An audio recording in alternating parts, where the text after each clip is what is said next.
When you hear this sound, it's time to turn the page.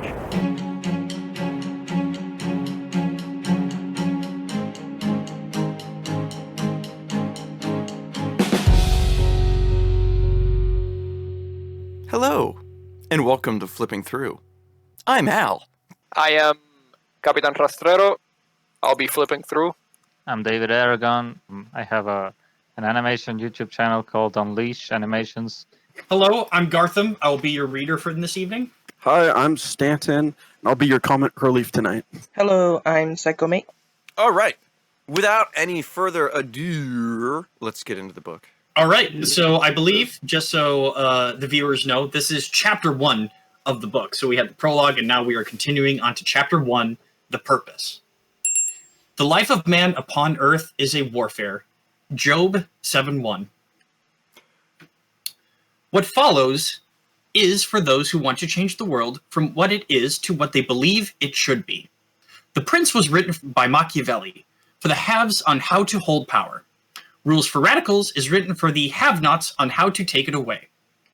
In this book, we are concerned with how to create mass organizations to seize power and give it to the people, to realize the democratic dream of equality, justice, peace, cooperation, equal and full opportunities for education, full and useful employment, health, and the creation of those circumstances in which man can have the chance to live by values that give meaning to life. We are talking about a mass power organization which will change the world into a place where all men and women walk erect. In the spirit of that credo of the Spanish Civil War, better to die on your feet than to live on your knees. This means revolution. The significant changes in history have been made by revolutions. There are people who say that it is not revolution, but evolution that brings about change. But evolution is simply the term used by non-participants to denote a particular sequence of revolutions as they synthesize into a specific major social change. In this book, I propose certain general observations, propositions, and concepts of the mechanics of mass movements and the various stages of the cycle of action and reaction in revolution. This is not an ideological book except insofar as argument for change, rather than for the status quo, can be called an ideology. Different people, in different places, in different situations, and different times will construct their own solutions and symbols of salvation for those times. This book will not contain any panacea or dogma. I detest and fear dogma. I know that all revolutions must have ideologies to spur them on, that in the heat of conflict, these ideologies tend to be smelted into rigid dogmas claiming exclusive possession of the truth, and the keys to paradise is tragic. Dogma is the enemy of human freedom. Dogma must be watched for and apprehended at every turn and twist of the revolutionary movement. The human spirit glows from that small inner light of doubt, whether we are right, while those who believe with complete certainty that they possess the right are dark inside and darken the world outside with cruelty, pain, and injustice. Those who enshrine the poor or have-nots are as guilty as other dogmatists and just as dangerous. To diminish the danger that ideology will deteriorate into dogma, and to protect the free, open, questing, and creative mind of man, as well as to allow for change, no ideology should be more specific than that of America's founding fathers, for the general welfare. Niels Bohr, the great atomic physicist, admirably stated that the civilized position on dogmatism, every sentence I utter must be understood not as an affirmation, but as a question. I will argue that man's hopes lie in the acceptance of the great law of change, that a general understanding of the principles of change will provide clues for rational action and an awareness of the realistic relationship between means and ends and how each determines the other. I hope that these pages will contribute to the education of the radicals of today, and to the conversion of hot, emotional, impulsive passions that are impotent and frustrating to actions that will be calculated, purposeful, and effective. When I was reading that, the thing that I kept on my mind was, man, I just wish that the people in Chaz read this book. Agreed. It's bigger than that. Yeah. If you look at how he detests and fears dogma, it's unbelievably powerful, and it's kind of a difficult balance to have your ideology on one hand and your dogma on the other, because you don't want to fall into holding exclusive possession of the truth, but it's very hard to get out of that when you feel like you are in the right. Mm-hmm. This is a very like classic liberal position, anti-dogma, which is like in classical liberalism sense, that is a big tenet, is the anti-dogmatism. Would you say it's somewhere akin to the separation of church and state? No, because here's the thing. You had concepts of separation of church and state like long ago. Like I just learned very recently that even St. Augustine, which was back in like the 5th century, I believe, someone can always correct me on that even he had a concept of separation of church and state. But how that manifests obviously is very, very different. Because back then you also had rule by divine, by what is it called? It's divine. The divine right of kings. Yeah. Yes, the divine right of kings. Yes, thank you. So I would say like basically the like when I think of anti-dogmatism, I think of like someone like Voltaire, who is like kind of the leading icon of like classical liberal. I also think it's very interesting how he he separates revolution from evolution, because in his mind the term evolution is like a non-participatory thing.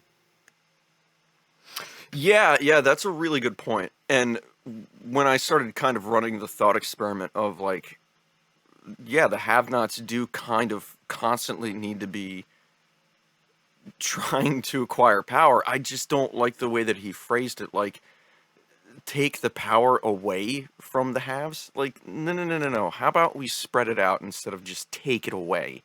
What's the difference? Because power is a zero-sum game at the end of the day.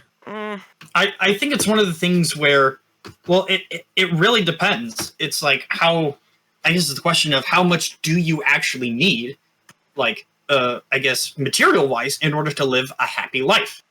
Now, I would make the argument, not much, because I think you find more meaning in things that are not material. Yeah. However, like, not everyone is perfect, though. Mm-hmm. And so it's like it's this harsh reality that like we need material things in order to survive and be meaningful, which I don't know. It's I don't know. Thoughts? This is coming from the assumption that the haves have failed basically and are deserving of having the power taken from them. So when you read that in that frame of mind, it makes sense, but it isn't as black and white as that. We all know. Yeah, it's kind of ignoring competence. Well, sometimes the have-nots don't have because they are incompetent, either by choice or by circumstance. And I'm going to take my previous statement back. I shouldn't use the term material because he doesn't use it in here. He uses the word power. So it's like you could have someone who's technically poor, I guess, like material-wise, but holds a lot of power. So, although I would have to think about that a little bit more. I don't think that is a proper translation of Job, by the way. The meaning of life is warfare. That doesn't. I've read Job a handful of times, and I don't think that's even what it is. I think it's something closer to human beings constantly have a struggle on Earth and labor. It's like, yeah, that's kind of like Jordan Peterson with the baseline of existence is something akin to unbearable suffering. Like, yeah. I mean, I see that Job statement. It's a descriptor. It's saying the life of man upon Earth is a warfare. I don't think it quite has to do with finding meaning, but I think nonetheless it's an accurate statement. Yeah, and there could be some context that is left out of it, but I think he, for his purposes of the book, he's kind of trying to draw the harsh reality that, yeah, like life in a sense is an eternal struggle. It's just depends on how you respond to that. Yeah, and it seems like he's attributing it to those who already have power. And it almost seems as if it's an assumption that, yeah, those who do have power are not deserving of it. I don't know. It's considerably more complex than that. It's not just those who have power, it should be taken away from them. I can't agree with that. I've read enough of the Gulag Archipelago to see where that goes. Well, in the second paragraph, he mentions what is it? To seize power and give it to people to realize the democratic dream of equality, justice, peace, cooperation, so on and so forth. It's at the start of that paragraph. So it could be that for the purposes of this book, those are like the concepts that he's worried about. So it's like how how well does the top serve the bottom, I guess. Yeah. And yeah, he does go into Machiavelli a little bit there. Although I think I remember, what was it? It was like Literature Devil. He said once how actually the book The Prince is also in a sense a pragmatic book. Yeah, that's the school of thought that I was raised in. Yeah, albeit a little bit kind of showing its age and not recognizing the power of I would guess it would be having more power in the hands of individuals rather than authoritative forces. Because maybe for Saul Alinsky, in his view, giving power to individuals in a sense will help them give meaning in life, and maybe I think that's the thing that he's concerned about. And the power to do whatever I guess an individual's will would be. Like, do you think that's accurate? Yeah, I mean, I don't want to dig myself a grave or make a bed for myself here, but when I went over this, the two times that I was going over this chapter, I just couldn't help but agree with what was going on.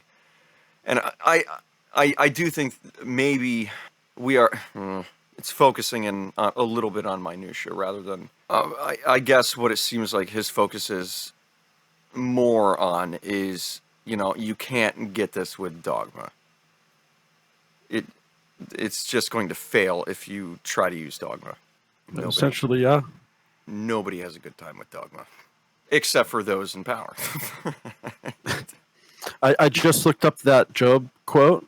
The rest of the sentence really frames the life of man upon earth is a warfare a bit differently. The actual quote is, "The life of man upon earth is a warfare, and his days are like the days of a hireling.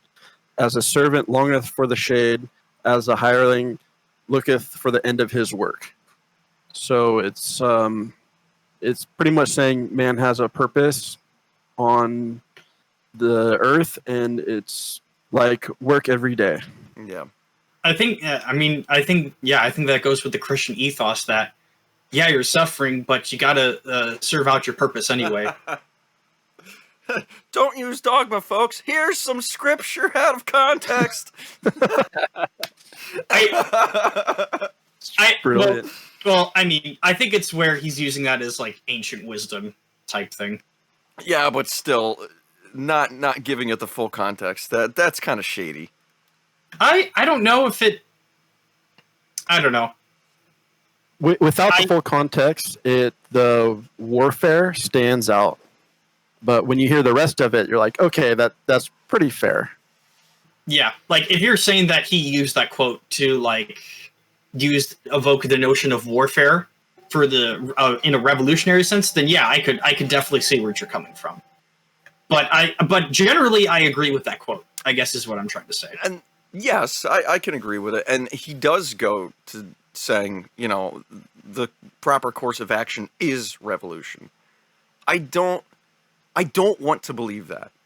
I really don't, because revolution has a form of connotation to it where it almost implies violence. And that's certainly something that I think all of us want to stay away from. Well, except for Antifa. I made it political. What have I done? I'm okay with we're talking about a political book, so it's fine. Okay. I mean, I think revolution overtly refers to violence, in my opinion. Although I think Saul Alinsky uses the term revolution in an action sense. So Yeah, it could. didn't he in the prologue said something akin to try to get into the institutions and change them from within? So I don't think he's advocating for violence when he says revolution, just to add to your point, Garth. All Sorry. right. No. I think that's a good point. Yeah, he explicitly his advice is reformation then revolution. So it has to be a gradual change, like within the people themselves. Hence his emphasis on the democratic portion of our society. I've always been under the assumption that things change most effectively from the bottom up rather than the top down. But you certainly need that top down aspect in order to really get things to change as well. Otherwise, I don't know. Like, for the viewers, do you want to clarify what you mean by top down or bottom up? top down is the authoritative structure, be it government or whichever, will define what is moral. Whereas the bottom up theory is when each individual changes to be, say, a more integral or more moral person, then in return the rest of society changes as well. And I mean, and a lot of Christians will use this that same language when talking about God. So it's like, or do things happen top down, like from God to us, or from us to God type thing? But in this context, in this political book, we're going with Alex's definition. I do like how he mentions the radicals of today and the conversion of the hot, emotional, impulsive passions, which I think is a very, very accurate descriptor. And he says that they are impotent and frustrating to actions that will be calculated, purposeful, and effective, which is, it's very Western, I must say. Yeah, I guess so. That whole approach, which yeah, I'm all for it. I'm all for that. Another sentence that stands out to me is those who enshrine the poor or have-nots are as guilty as other dogmatists and just as dangerous. Yes. Which is a very powerful statement. Absolutely. It really puts it on the same level. If you believe you are correct, and it means that you are just as easily able to enshrine people that may not be deserving of power, and that can be a very dangerous thing to fall into. It's kind of a dogmatic trap. And I've been seeing that, and correct me if I'm wrong, I've been seeing that a lot within what's going on with the Democratic Party right now, where it almost seems as if it's more important to vote for someone based on their demographic versus their competence. It's like, oh well, here's a minority who's also transgender and has some different form of relationship with their significant other or significant others or whatever it is, and it's like it's denying competence and enshrining the progressive stack, the victim layering, or whichever it might be for a more marginalized individual, and that's we're going to get our asses handed to us if we continue to go down that road. Well, it's a harsh realization that like even poor people can have like just as many vices, if not more, than like anybody else, whether you be like rich. I think there's even a Bible verse that says that even the rich like suffer under their own hands or something like that. How whether you're rich or poor or something, you're always going to have problems in life. That sounds like Lamentations. And that you could be right, but it's something like that. And it's like you want to help the poor, but you also have to realize that the poor are also subject to many vices that just plague humanity in a sense. Yeah. And sometimes the reason that people are poor is because of those vices. and sometimes they just aren't willing to admit it or something like that. Yeah. I'm kind of sounds a little bit like Ben Shapiro, but No, then Ben, I haven't heard him say that, but then in that case, like, Ben Shapiro is technically right, but at the same time, that doesn't mean we shouldn't try to help the poor. yes, But it's a thing where it's like we can only help them so much economically, but then you get to a certain point where it's like the problem becomes a little deeper than that. teach a man to fish, kind of Yeah. thing. Going back to the top-down, bottom-up approach, what's going to be better for an individual, like, say, who is actually marginalized? Is it going to be better if other individuals voluntarily come to help them, or if it's just like, just have the government do it? Because if you're going to have that be a cultural thing where the individual is responsible and voluntary, there's going to be a hell of a lot more accountability on like from almost every single angle. But when it's just given to the government, it's just throw money at it. Oh, it's not working? Well, then it's the other party's fault. It's still not working. It's still the other party's fault. Actually, Alex, I have a question for you. So, do you think that voluntarism is only effective within specific cultures? Crud. Because the thing with voluntarism is that... Can you define voluntarism for the audience? Yeah, it's where nothing is enforced, but most of the things that happen are just based on volunteer, right? So in this, like, if you enacted voluntarism on taxes, it's like, you don't have to pay your taxes, but if you volunteer to do it, then, like, you know, they give it as a volunteer option. Okay. So my question is that, or this is what I'm thinking, is that voluntarism can work, but it has to be very context specific. Yes, there needs to be a form of moral authority, almost. Like, it needs to be agreed upon that this is the best thing to do. Like, self-sacrifice for somebody else needs to be considered a virtue. Cough, Christianity. Yeah. Sorry, I just had to do it. Thanks, Western society. Simplify it even more. You could say, like, the concept of the highest moral authority could be as simple as putting the cart away after you go to the grocery store. Just an example. Like, in terms of voluntarism, like how everything's like, oh, you don't have to put the shopping cart away, but, you know, you should. It's sort of like that. If you don't have people that put the shopping cart away, voluntarism just won't work in general. Yeah, well, Am I making sense? No, yeah. Oh, go ahead, Alex. Within that metaphor, though, you could also consider, hey, if I don't put the cart back, I'm now giving somebody a job. And some people do rationalize it that way. They're like, I'm just going to leave my trash in the parking lot. I'm just going to leave the cart here. That way, I give somebody a job. My response to that, to me, is what if nobody wants to do that job because they live within some specific culture or something like that? I'm dead serious, though. Yeah, good point. Because they could just find a more productive job instead of having to put away your trash in your shopping cart.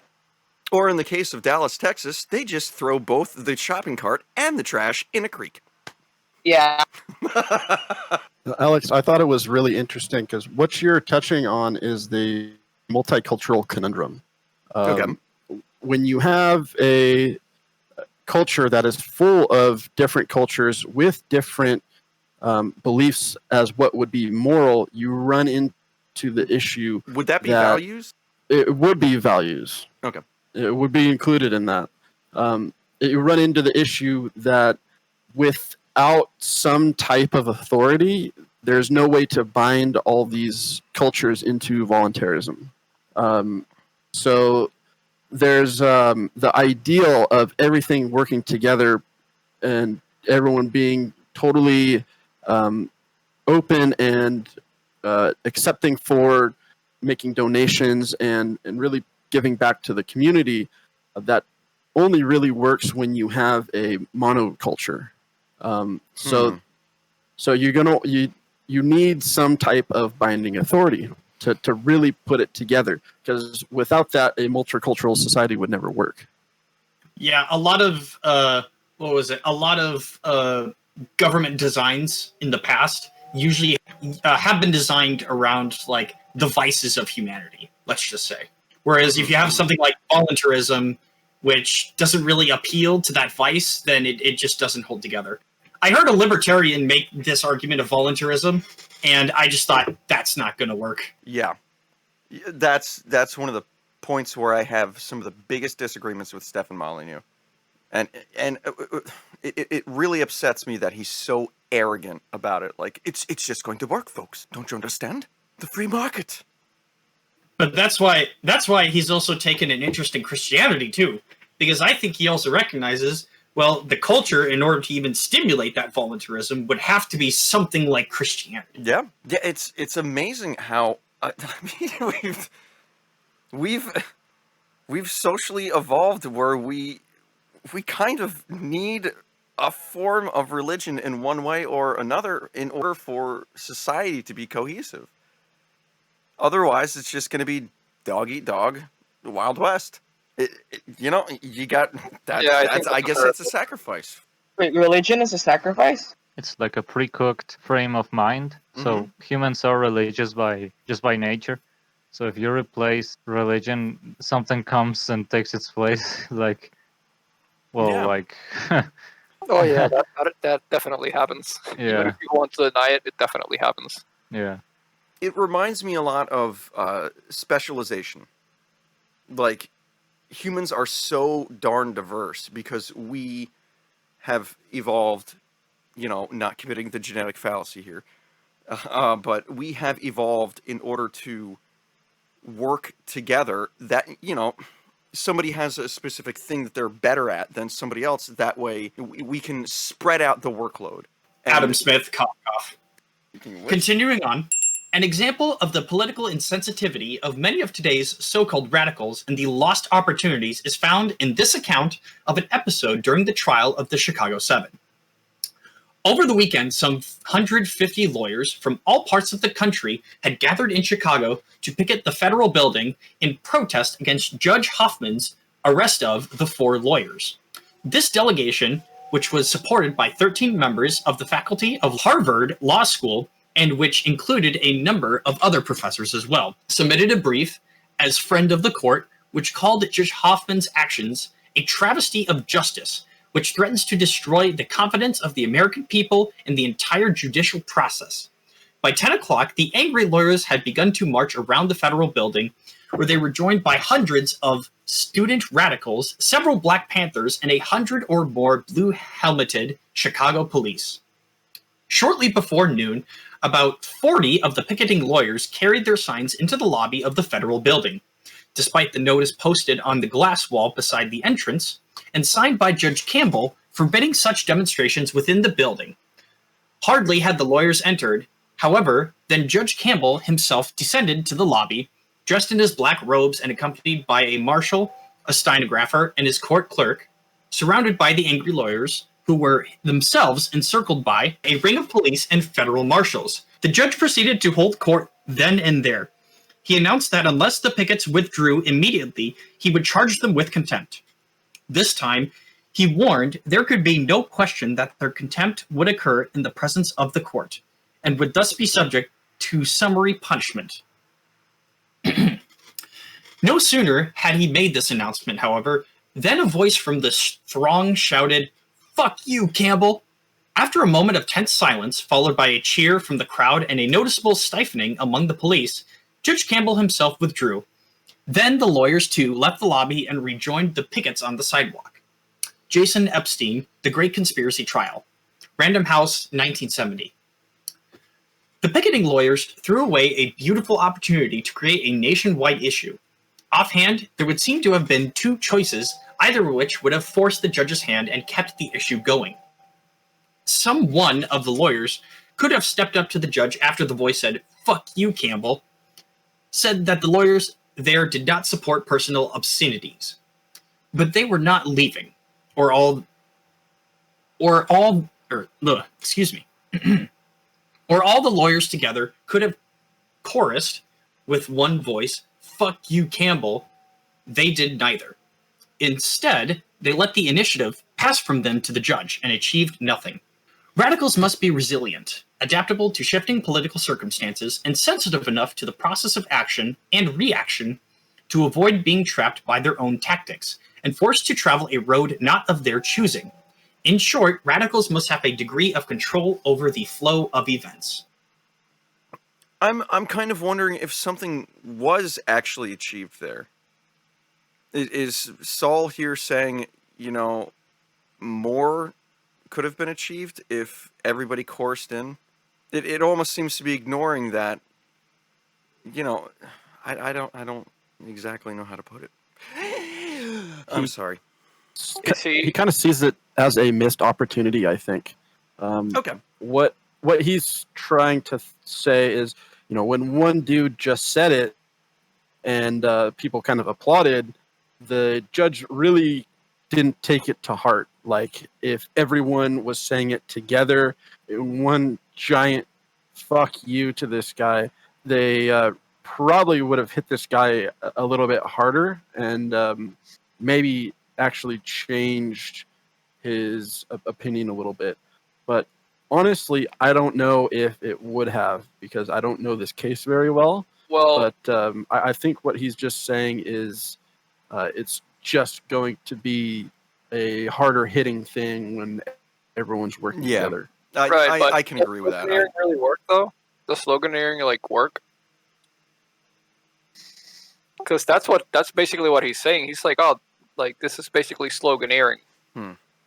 Yes and no. There, I think when he gets into the tactics a little bit further on, we'll get a little bit more information, what he feels or how he feels about sloganeering. But I just reading off of this, I think that he would be okay with it to an extent. I'm under the impression as well. Do you guys think sloganeering works? Not when it's sloganeering for sloganeering's sake. Most definitely, it's early memetics. I see. That's an interesting point. Mimetic spread. Yeah, exactly. So when you push the idea as a meme, it flows throughout. And if you do the same with a slogan, it spreads like wildfire. We can look back at any political sloganeering and see how it spread. And most likely, usually it's the ones that aren't coming from the politicians. It's the grassroots ones that spread like wildfire and actually really become popular. And those are the ones that are the hard-hitting ones. I know it's slightly tangential, but also on topic. I know that there's been a little bit of talk about you can't, what is it? You can't dismantle or rebuild the society with the master's tools. And in a sense, I can kind of agree with that. Like, if you are going to have a movement, if you are going to have some kind of slogan or something, if that group cannot self-police itself, if it doesn't have integrity and just goes by, say, hey, well, this is our cause, and our cause is the only thing that matters. Of course, this is going back to the dogma thing. But so we don't need to be integral because the ends justify the means. You're still using the same tools as the corruption that you're trying to fight. You need to be more integral, to be more appetizing, to be more effective. Yeah, I completely agree with that. Although it's then what is integral though? So maybe something you're fighting for doesn't seem very integral at first, but is something that is meant to change to thus make it integral. It's kind of like the whole vegan thing, right? Like veganism as a sign of integrity, whereas a lot of other people obviously don't, and that's what they're fighting for though. And this is where, I guess I'm playing devil's advocate on Saul Alinsky's side because he mentions how relative things are. And this is something that I'm this is what I'm trying to get across, I guess, is that relative aspect. And the angle where I'm coming from is you might be morally virtuous if you are a vegan, But if you're an asshole to everybody about it, you're not going to get very far. Oh yeah, and I mean that's what happened in the story, right? Like it's a thing about a like someone in the crowd said, "Fuck you, Campbell," which is not very like I guess lawyerly like in a sense. Thus the silence afterwards. But it was an opportunity that they didn't utilize, and so it kind of failed on the wayside. So, do you think that he's kind of self-advertising here? Like, hey, if we were a little bit more organized and had an objective, we could have taken this opportunity, or they could have taken this opportunity if they had a goal in mind, instead of just being kind of ragtag and, you know, just against them. Oh yeah, like that's the whole point of this book. But I think the specific point he makes it at the last paragraph that I read. How you need to be adaptable based on circumstances. So like in the instance, someone in the crowd shouted, "Fuck you, Campbell," right? And then after that, there was tense silence because everyone reacted to that. Now, that wasn't utilized after that, and that's what his critique is. So they could have made a chant about it, or they could have made a statement saying, you know, we don't like that person, whoever said it. But and yeah, it's the paragraph that Jose just highlighted. It's not only having an objective, but being able to adapt to the flow of events, like the "fuck you, Campbell" example in the book. Shall we continue? Yeah. Here I propose to present an arrangement of certain facts and general concepts of change, a step toward a science of revolution. All societies discourage and penalize ideas and writings that threaten the ruling status quo. It is understandable, therefore, that the literature of a have society is a veritable desert whenever we look for writings on social change. Once the American Revolution was done with, we can find very little besides the right of revolution that is laid down in the Declaration of Independence as a fundamental right. 73 years later, Thoreau's brief essay on the duty of civil disobedience, followed by Lincoln's reaffirmation of the revolutionary right in 1861. Footnote 1. There are many phrases extolling the sacredness of revolution, that is, revolutions of the past. Our enthusiasm for the sacred right of revolution is increased and enhanced with the passage of time. The older the revolution, the more it recedes into history, the more sacred it becomes. Except for Thoreau's limited remarks, our society has given us few words of advice, few suggestions of how to fertilize social change. From the haves, on the other hand, there has come an unceasing flood of literature justifying the status quo. Religious, economic, social, political, and legal tracts endlessly attack all revolutionary ideas and action for change as immoral, fallacious, and against God, country, and mother. These literary sedations by the status quo include the threat that, since all such movements are unpatriotic, subversive, spawned in hell, and reptilian in their creeping insidiousness, dire punishments will be meted out to their supporters. All great revolutions, including Christianity, the various reformations, democracy, capitalism, and socialism, have suffered these epithets in the times of their birth. To the status quo concerned about its public image, revolution is the only force which has no image but instead casts a dark, ominous shadow of things to come. I found that really problematic when I read that, because I started to think, well, what happens if you don't have any of that? What happens if you don't recognize the social coherence of the status quo? I know that he's kind of, you know, punching up at this point, but if that didn't exist at all, it seems to be lacking a form of self-awareness. And I wish that he gave a counterpoint to it.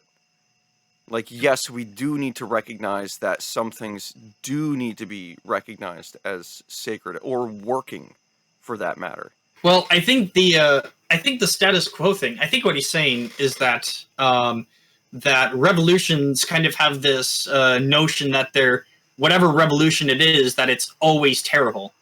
But he makes Yeah. the point Yeah, in that's the other side of the coin. But in the first paragraph, he says, revolutions that happened in the past, because of how old they are, that sometimes they're seen kind of as like sacred. Yeah, that's why. yeah. I mean, think of the American Revolution, and I think that's what he's talking about. Is that because it was so old and it helped found the country of the United States? Most Americans are be like, yeah, that was a good thing. Yeah. Yeah, because it already happened, and it's not like this new thing that's going on. However, I do believe that there should be resistance to revolution. There should be. Because you need to test it. Like, we can't just have Vosh going into government and then fucking making a bunch of rules for everybody else to live by, just because he's a revolutionary. It does need to have resistance. Right. If revolution was like an engine, like we would need like a speed governor for that engine so it doesn't over rev itself and die, right? That's sort of like you have to have moderates so that they can keep other people in check. That's what you're saying. Yeah. We have to remember that this was written in the 70s, right? Yes. So 1971. Yeah. So I think Saul might be strawmanning the people who demonized revolutions a little bit. Ooh, because yeah. this was the time period where, well, there were still gulags in Russia, I think, and well, Berlin, South. Well, yeah, the two Berlins and Cuba. There was a whole missile crisis, so the government being against revolution, sure, maybe they were a little bit too, maybe they were too oppressive in a sense, but considering the time period, I really can't blame them, honestly. Okay. So here's the point. He mentions all great revolutions, including Christianity, which, in a sense, at the time, definitely was a question. Like, Christians back then, around the Roman Empire, definitely questioned the status quo. Like, right? That's just how they lived, because most Romans at the time were pagan Romans. And so I think this is him simply trying to destigmatize revolutions in a sense. And I don't think he wouldn't argue against that there haven't been terrible revolutions, because there have. Mm-hmm. But at the same time, he's a pragmatist, remember? Yeah. So saying that... Yeah, excellent point. Excellent point. Yeah, I just wanted to sort of throw it out there that I wanted to throw it out there that the time period being against revolution in America was not a stupid position per se. Yeah. No, right. It's the American cultural context of what revolution is, because you still have a lot of anti-communism in America, and whenever an American thinks of communism, they think of like the Bolshevik Revolution. Mm. Yeah, because when I hear all of the recommendations of Saul, when I apply them to Mexico, where I live, they seem completely fine, because here the situation is quite dire per se. The government is completely inept and that ridden with nepotism. And nepotism.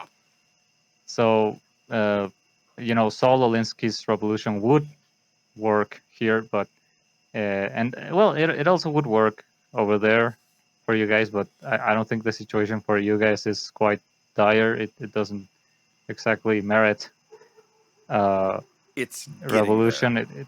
It merits reformation, I think. Agreed. Although, not to keep up with too much current events, but the another bigger problem is conversations. That more conversations need to happen. True. But they're really not, because you have one side who is very anti. Oh, you can't say this. Basically, political correctness to its extreme. Cancel culture. That too. We agreed we weren't going to talk about current events. I know. And I said Gee, Vosh as well. This that's okay.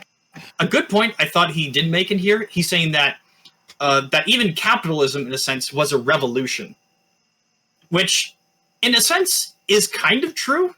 Yeah, Because against feudalism, right? Yeah, because societies had to reform to capitalism, and then, although obviously, I guess this is the stereotypical form of revolution, but what he's talking about is when he's using the term revolutions, I think he's talking about a major social change that happened across countries. Mhm. I think that's what he's talking about, because Reformation deals more with ideas, but revolution is the actual change that happens over time. Martin Luther. Yes. Martin Luther, is that Reformation or Revolution? It's like separation, isn't it?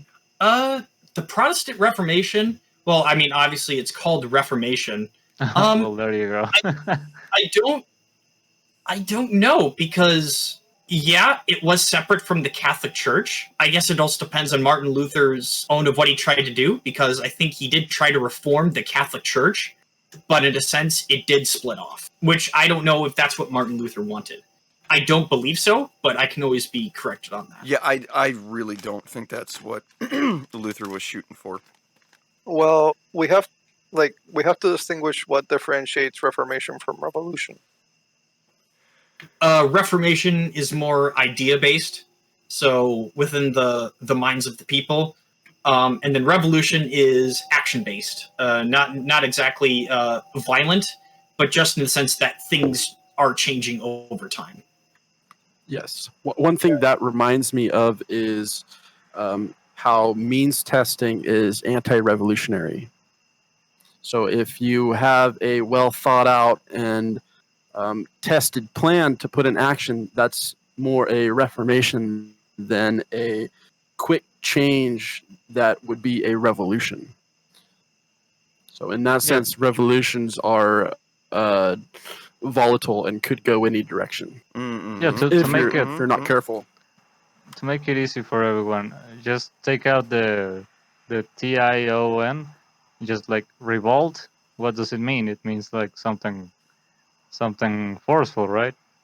And reform, what does it mean? It means sort of a fixing, I think. I need my. I think something interesting is that he says that he listed a list of things that saying justifying the status quo, and he uses the topics religious, economic, social, political, and legal tracks endlessly attack all revolutionary ideas. However, I would argue that you could also use any one of those categories for a revolution. Yeah, I think when things get out of hand completely, you do need revolution. Like, let's say Venezuela. Whenever I see, well, I'm saying this while just sitting in my comfortable house, so take it with a mine of salt, right? But Same. whenever I saw people just marching, I was like, "What the fuck are you doing? You should be just, well, revolting." Basically, because I didn't see the situation as needing anything less than forceful removal of everyone in power. But then again, in, well, here where things are quite bad, I would say let's try to reform first, because maybe things aren't that terrible. Even though I said the opposite. Sorry. I think it's always more preferable to reform rather than revolt. Agree. But there absolutely is a point where revolution does need to happen. Well, it's you need a certain amount of temperance to be able to discern when you need revolution and when you need reformation. The have-nots of the world, swept up in their present upheavals and desperately seeking revolutionary writings, can find such literature only from the communists, both red and yellow. Here they can read about tactics, maneuvers, strategy, and principles of action in the making of revolutions. Since in this literature all ideas are embedded in the language of communism, revolution appears synonymous with communism. Footnote 2. When in the throes of their revolutionary fervor, the have-nots hungrily turn to us in their first steps from starvation to subsistence. we respond with a bewildering, unbelievable, and meaningless conglomeration of abstractions about freedom, morality, equality, and the danger of intellectual enslavement by communistic ideology. This is accompanied by charitable handouts dressed up in ribbons of moral principle and freedom, with the price tag of unqualified political loyalty to us. With the coming of the revolutions in Russia and China, we suddenly underwent a moral conversion and became concerned for the welfare of our brothers all over the world. Revolution by the have-nots has a way of inducing a moral revelation among the haves. Revolution by the have-nots also induces a paranoid fear. Now, therefore, we find every corrupt and repressive government the world around saying to us, give us money and soldiers or there will be a revolution and the new leaders will be your enemies. Fearful of revolution and identifying yourselves as the status quo, we have permitted the communists to assume by default the revolutionary halo of justice for the have-nots. We then compound this mistake by assuming that the status quo everywhere must be defended and buttressed against revolution. Today, revolution has become synonymous with communism, while capitalism is synonymous with status quo. Occasionally, we will accept a revolution if it is guaranteed to be on our side. And then only when we realize that the revolution is inevitable. We abhor revolutions. We have permitted a suicidal situation to unfold wherein revolution and communism have become one. These pages are committed to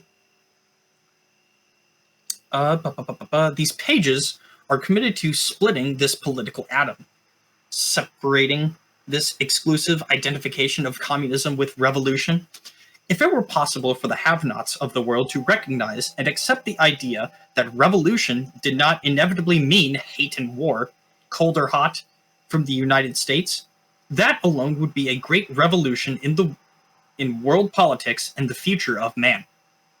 This is a major reason for my attempt to provide a revolutionary handbook not cast in a communist or capitalist mold, but as a manual for the have-nots of the world regardless of the color of their skins or their politics. My aim here is to suggest how to organize for power, how to get it and to use it. I will agree that the failure to use power for a more equitable distribution of the means of life for all people signals the end of the revolution and the start of the counter-revolution. Revolution has always advanced with an ideological spear, just as the status quo has inscribed its ideology upon its shield. All of life is partisan. There is no dispassionate objectivity. The revolutionary ideology is not confined to a specific limited formula.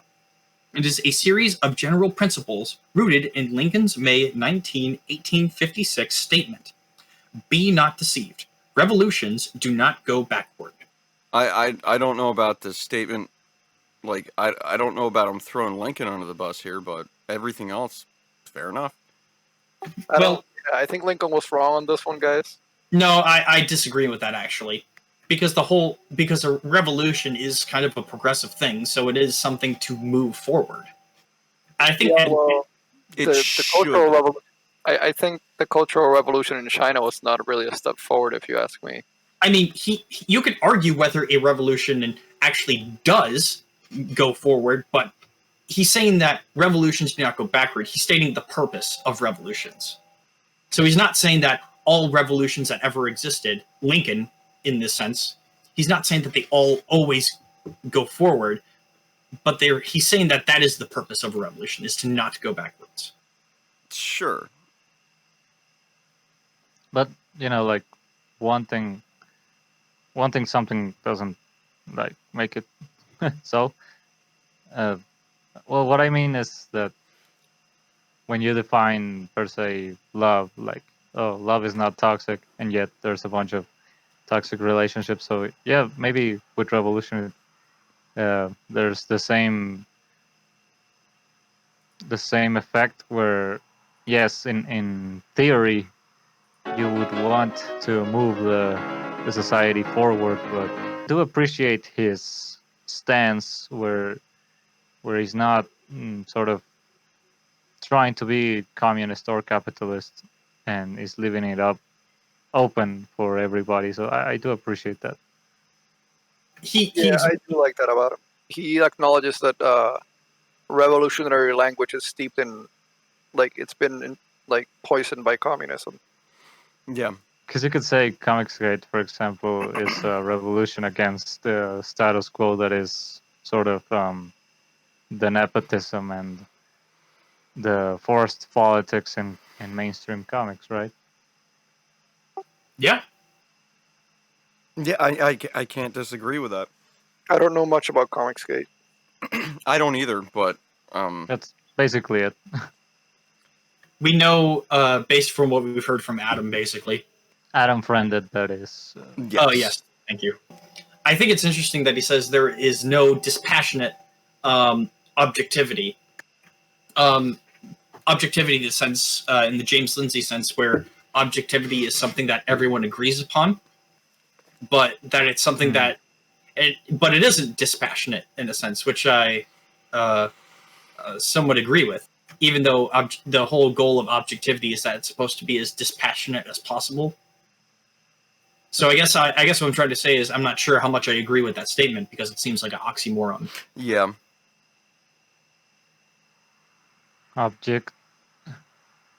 Objectivity isn't dispassionate, is what he's claiming, right?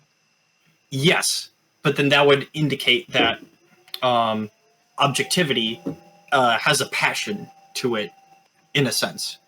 But the thing is, the whole point of objectivity is to eliminate that. Right.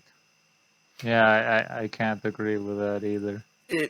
It reminds me of the scientific philosophy oxymoron, where scientists will come in and say, we don't need philosophy anymore. Well, you kind of do need philosophy. You need to believe that science is true in order to use it. It reminds me a lot of that. Yeah, because, if anyone is sort of aware of Mahler, I know small creator, Ruler. No, but if you are aware of Mahler, you can be passionate about objectivity, but objectivity in itself is not passionate in the sense that it's supposed to be completely rational, right? Although the hard truth is that everyone still makes points with their emotions to some degree. Yeah. But just if you set truth as your highest value, you tend to make less mistakes. I've found out. To quote Jordan Peterson, yeah. Yeah. Yeah. I mean, technically, if you speak the truth, then it's better for yourself in a psychological okay, I get it. When you tell the truth, you have the whole fabric of reality on your side. Yeah, if God is I for like us, who that. can be against us? Yeah. This is kind of going back to the discussion that Enlightened Centrist and I were having earlier. But yeah, if you have the nature of reality on your side, yeah, come on. And this is what's really good about this chapter is Olinsky fighting against dogma. Like, yes, get your shit in with objectivity. Pretty good. Unless I'm mistaken. I just wanted to highlight one more point. So in the first paragraph, he says that revolution by the have-nots has a way of inducing a moral revelation among the haves, which I kind of, yeah, I tend to agree with that. Ooh.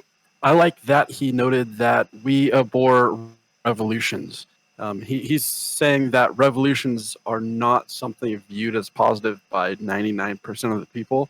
And even then, what people will only accept it if it's guaranteed to be on their side and it's inevitable. So he really makes the point that it is an extreme position. Yeah, I wanted to highlight that before. Yep, good point. The ideology of change. This raises the question, what, if any, is my ideology? What kind of ideology if any, can an organizer have who is working in and for a free society? The prerequisite for an ideology is possession of a basic truth. For example, a Marxist begins with his prime truth that all evils are caused From this, by the he logically exploitation proceeds to of the revolution to proletariat end by the capitalism. capitalists. Then into the third stage of reorganization into a new social order or the dictatorship of the proletariat. And finally, the last stage, the political paradise of communism. The Christians also began with their prime truth, the divinity of Christ and the tripartite nature of God. Out of these prime truths follow a step-by-step ideology. An organizer working in and for an open society is in an ideological dilemma. To begin with, he does not have a fixed truth. Truth to him is relative and changing. Everything to him is relative and changing. He is a political relativist. He accepts the late Justice Learned Hand's statement that the mark of a free man is that ever-gnawing inner uncertainty as to whether or not he is right. The consequence is that he is ever on the hunt for the causes of man's plight and the general propositions that help to make some sense out of man's irrational world. He must constantly examine life, including his own, to get some idea of what it is all about, and he must challenge and test his own findings. Irreverence, essential to questioning, is a requisite. Curiosity becomes compulsive. His most frequent word is why. 3. Does this mean that the organizer in a free society for a free society is rudderless? No. I believe that he has a far better sense of direction and compass than the closed society organizer with his rigid political ideology. First, the free society organizer is loose, resilient, fluid, and on the move in a society which is itself in a state of constant change. To the extent that he is free from the shackles of dogma, he can respond to the realities of the widely different situations our society presents. In the end, he has one conviction, a belief that if people have the power to act, in the long run, they will, most of the time, reach the right decisions. The alternative to this would be rule by the elite, either a dictatorship or some form of a political aristocracy. I am not concerned if this faith in people is regarded as a prime truth and therefore a contradiction of what I have already written. For life is a story of contradictions.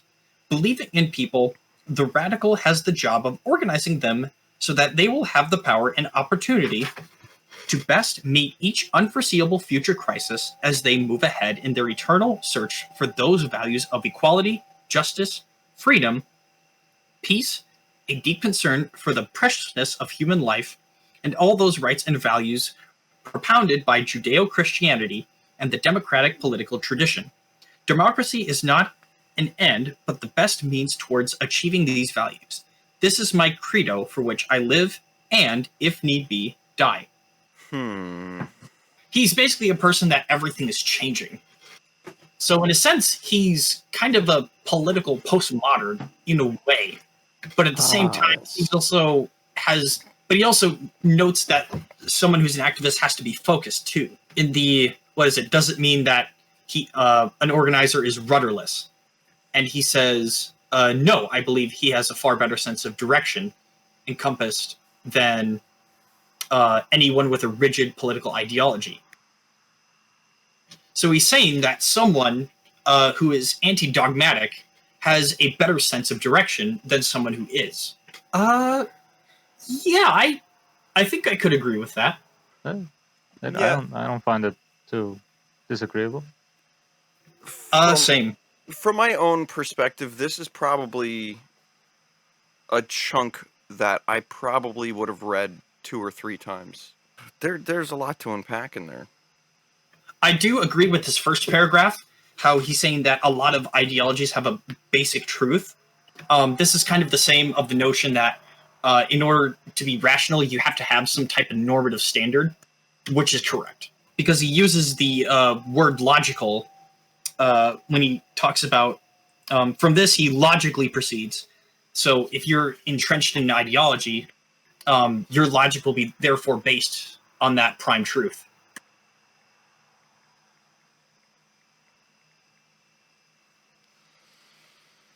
Yes, I totally agree. And your point about a political postmodernist, that's a good way to frame it, I think, because it's really being taking politics as a way as there is no possible way to know the absolute truth, and being able to be fluid with your positions and ignoring what would be considered hypocrisy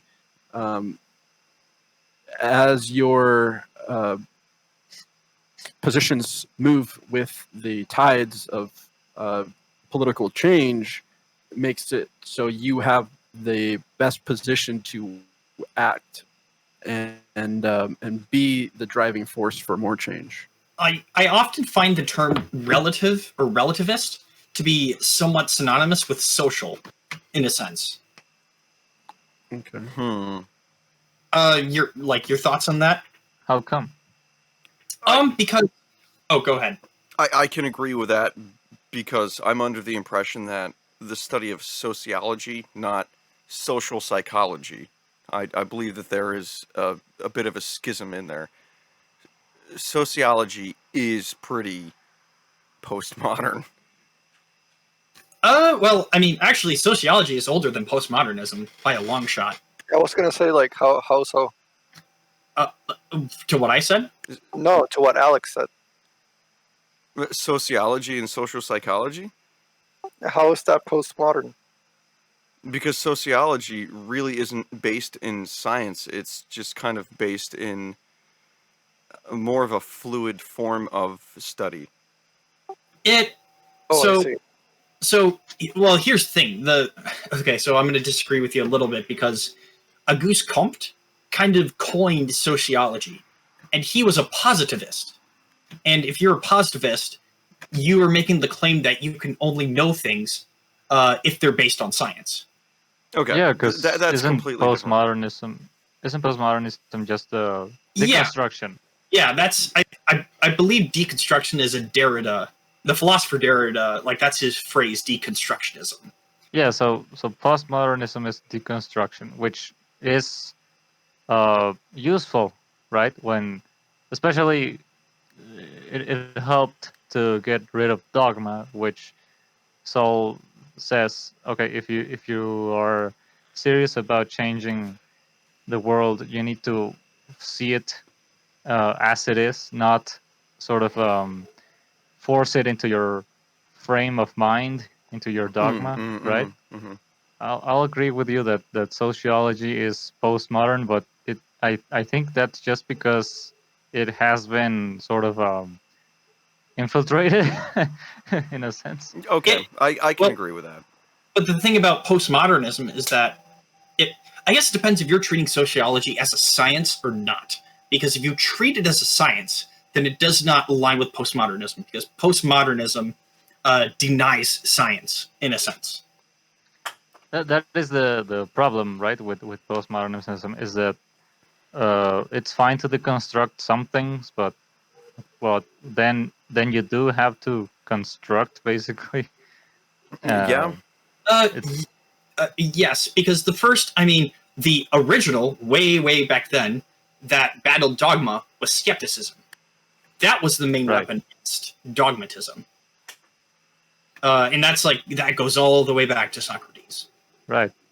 And I guess I can agree with Nietzsche that when you get to a form of, skepticism that goes to a level of absolutely dismantling everything, just a form of deconstruction so perverse that, who gave us a sponge to wipe away the entire horizon? Yeah, it's nasty. It's nasty. It does cause a power vacuum, and something else will fill it. And Friedrich Nietzsche actually is considered kind of a grandfather of postmodernism, in a sense. Although he's not in that category, but he's kind of seen as the the starting block for it, I guess. I wanted to ask all of you, what do you think is the relationship between postmodernism and existentialism? I would say that existentialism, it's philosophical and psychological. So there's two elements to that, in a sense. That's why you have a lot of existential literature, because it delves into the psychology behind it. That's why you have Dostoevsky, who's kind of considered an existential writer, because he focuses on the psychology of the characters within his stories.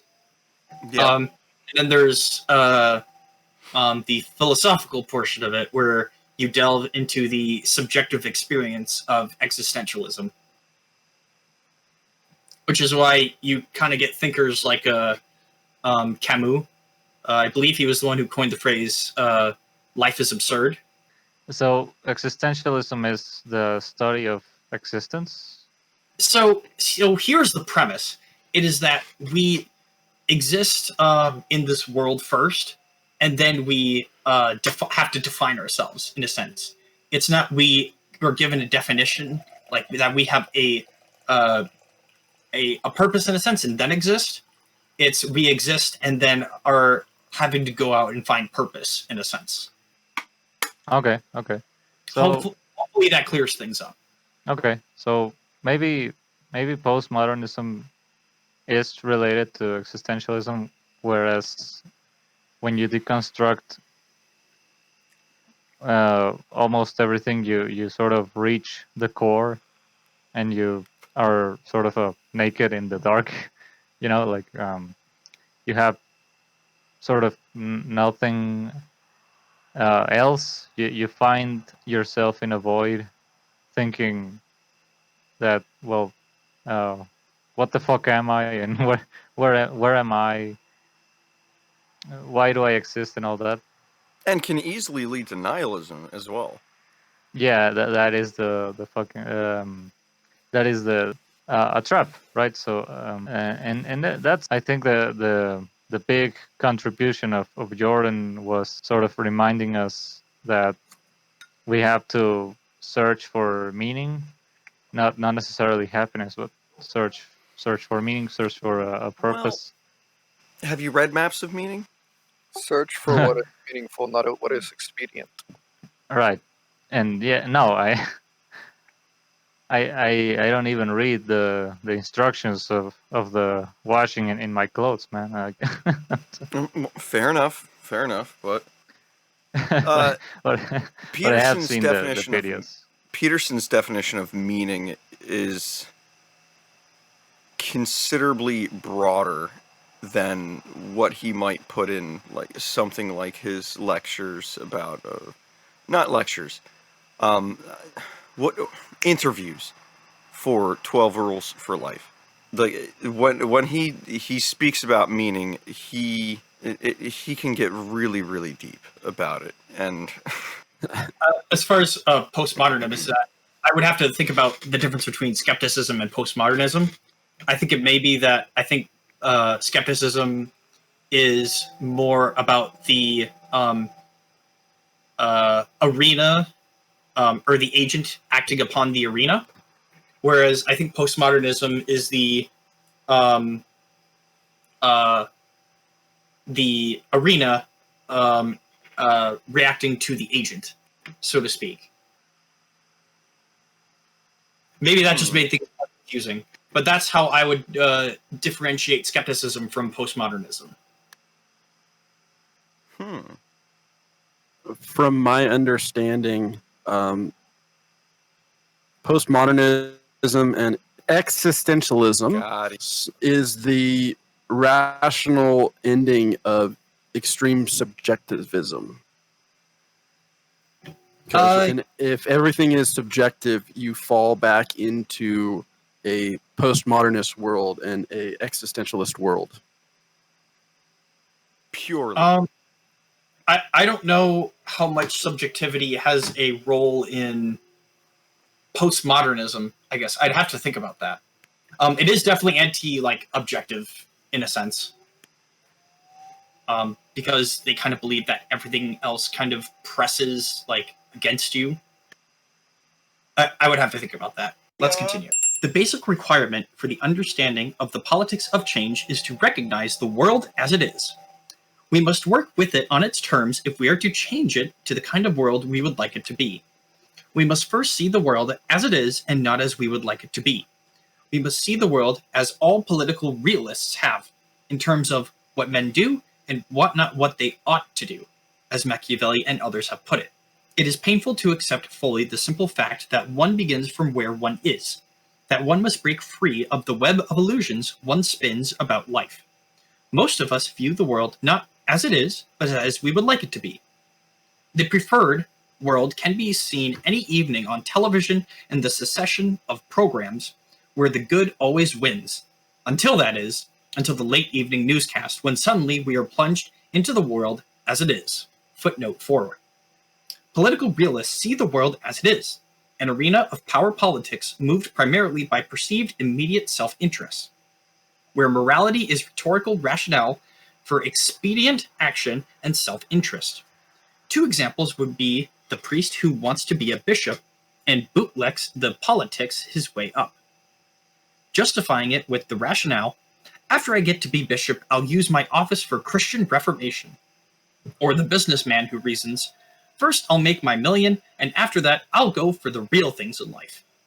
Unfortunately, one changes in many ways on the road to the bishopric or the first million, and then one says, I'll wait until I'm a cardinal, and then I can be more effective.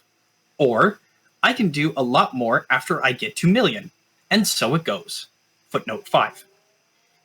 In this world, laws are written for the lofty aim of the common good, and then acted out in life on the basis of the common greed.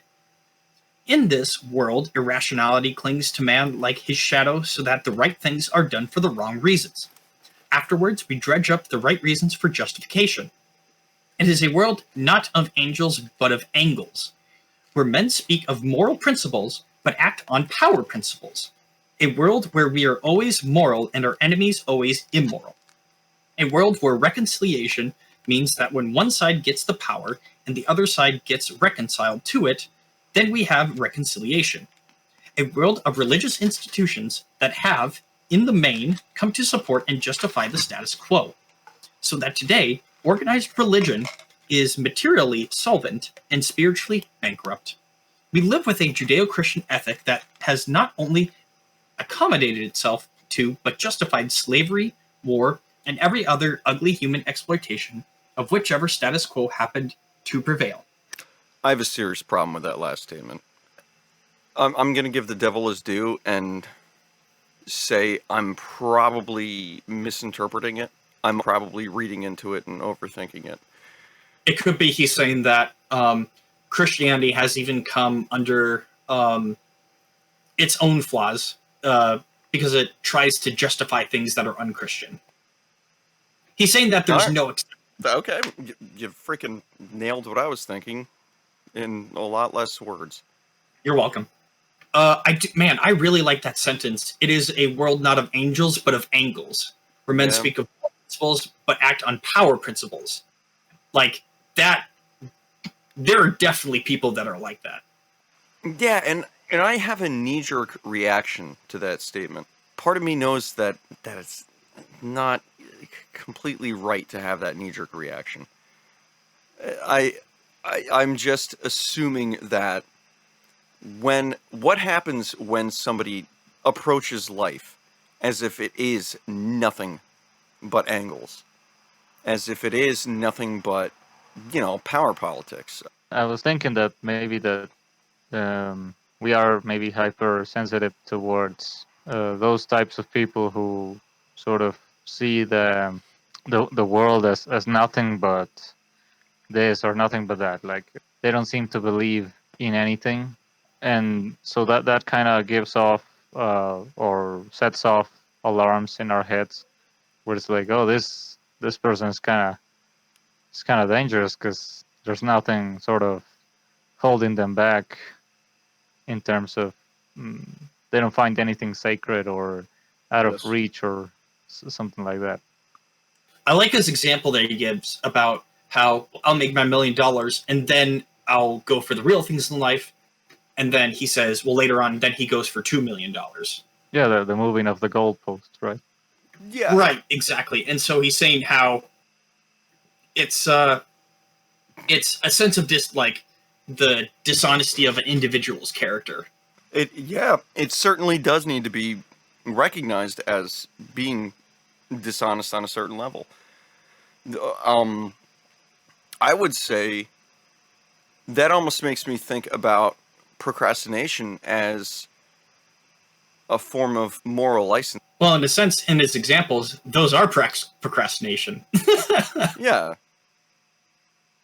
The problem is it's not wrong.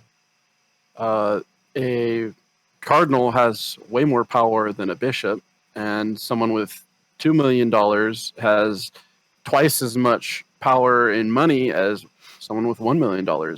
So, I mean, on one hand, it's procrastination, but on the other hand, it's being pragmatic. Yeah. Yes. Okay.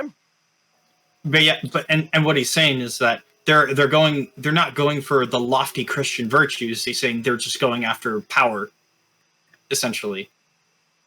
Well, So, that's true. The most virtuous thing to do would be to go after those Christian virtues, regardless of how much power you have. That's true, but he calls those people political realists, implying that's how it really is. Political realists see the world as an arena of power politics, moved primarily in perceived immediate self-interest. That makes it kind of vicious when you're viewing politics and what people believe and how they believe the world should be around them. If it's strictly a power play and that's all you really focus on, you lose the human aspect of it. So I don't like seeing strictly the world as an arena of power politics. So it's just much, much more complex than that. It's a lot of governments do I should say political philosophy do revolve around self-interest. That's how you get capitalism, is that you figure out, how do I use this human feature called self-interest and utilize that to create a society? True. That's how you get things like free markets, is that people will follow what their interests are, and based on whatever their self-interest is, will determine the worth of one thing or another. And that's not necessarily a bad thing. It can be, much like lack of self-interest could be a bad thing. So where the balance is for society and yourself, it's an interesting way to perceive how to quantify politics. Well, something that may help is that he's a realist. So, irregardless of what is moral, you have to observe what is actually happening. And in the beginning of the paragraph on the screen right here, that's his definition of what's actually happening with people in politics. So I guess you'd have to wrestle with that first. Yeah, I'm wrestling with that because realism doesn't necessarily immediately play on the moral level. What could we use as an example for that? Say some political move in the past that was clearly against, say, what really would have been pragmatic, but was just a power grab. I think the Cambodian Revolution, where they killed like every intellectual and every university professor, There's one example. Didn't they also kill everyone who had glasses or something? Yeah, because you're perceived as being smarter because you have reading glasses or whatever. Your lord, if you're poor, I have glasses and I'm a dumbass. Right. Right. Hey, what's up with that? I find it interesting that he takes an objective approach at first. When he says that nothing is dispassionately objective, even though that's kind of what he's trying to do when he's talking about political realists. But maybe that's something that he doesn't is a stance that he doesn't take himself, but it's something that he prescribes to people reading the book. Is that, well, if you're going to be an activist, you have to be a political realist first, in a sense. And political realism is a really good method, in a way, to analyze your situation, which is to accept the vices of self-interest, in a sense. You got to take the black pill, essentially, right? I don't know if I would necessarily call it black pill. I don't think it goes that far.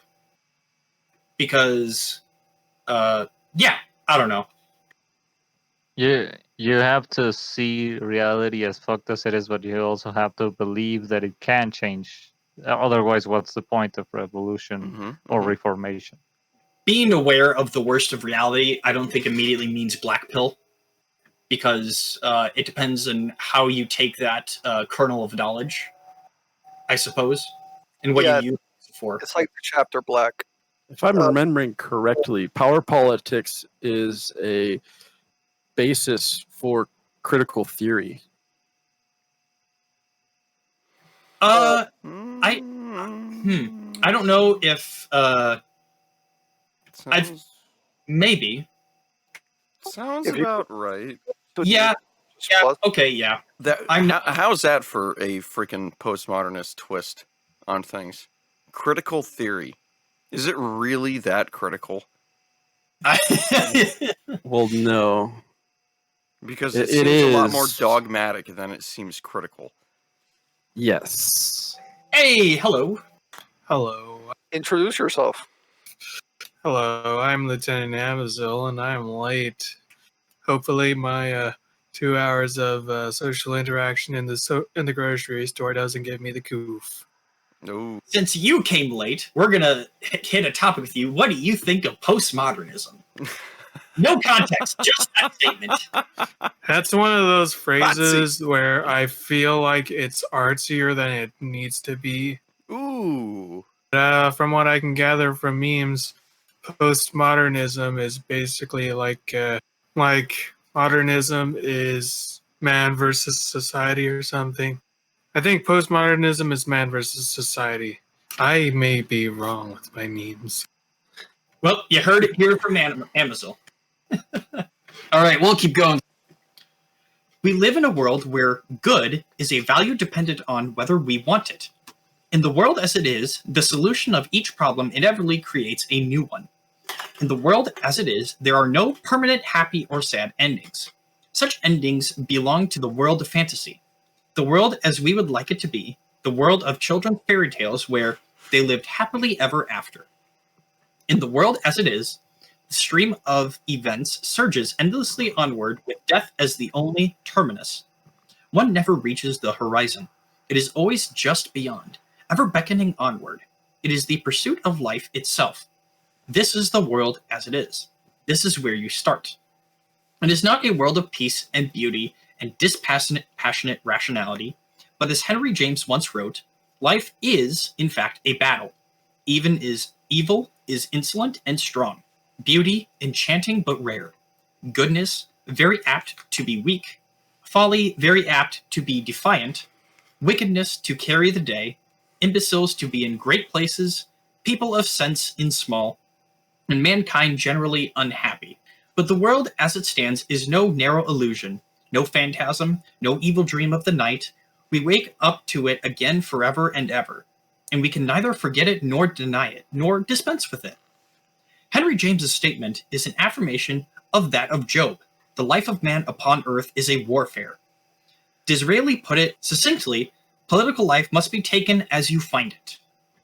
Once we have moved into the world as it is, then we begin to shed fallacy after fallacy. The prime illusion we must rid ourselves of is the conventional view in which things are seen separate from their inevitable counterparts. We know intellectually that everything is functionally interrelated, but in our operations we segment and isolate all values and issues.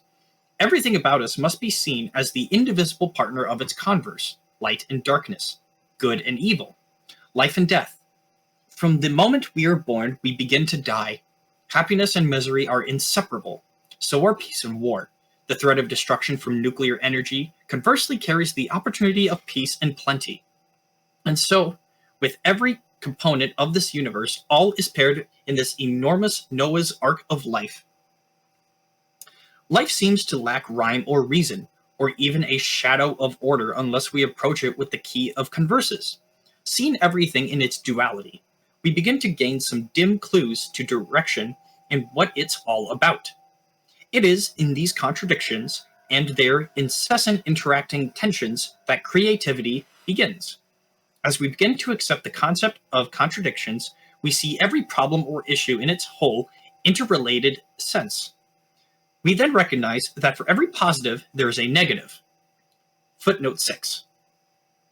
And that there is nothing positive without its concomitant negative, nor any political paradise without its negative side. There is that context with Job's quote that the life of man upon earth is warfare. This is why I think the notion that life is suffering can easily be proven within Christianity. Yeah, I was going to say, that's very apt to the idea that, life is suffering. Yep. A thing that stood out to me is the inseparability of happiness and misery, and also I don't think it's a really good example, but also war being inseparable from peace. Like, you can't know what peace is. No, that's not true. Like, you can know what happiness is without misery. You can also know what peace is without war. I think it's more, but it's also more that you can't truly appreciate peace without strife. So, for instance, contrast. Yeah, I mean that's kind of an argument that people I've seen for people today is with all of us bickering over these meaningless things like racial Yeah. identity and gender stuff, Yeah. all that, because a lot of us have been in peacetime. I would argue that happiness can only be found with misery. Yeah. Because if you're always happy all the time, then you wouldn't know how to distinguish happiness from anything else. The reason I say that is because you need happiness to this is where he talks about the whole duality thing, is that you need something to contrast another thing, so that way you can distinguish those two things.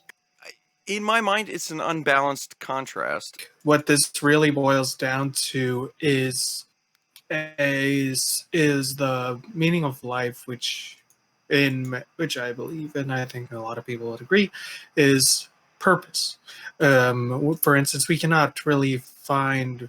It's the reason why people who would have advantages in life and have what a lot of people would assume to be a very peaceful and happy life that is blessed and rich, that why they would have a lot of suffering, and they still have suffering and strife.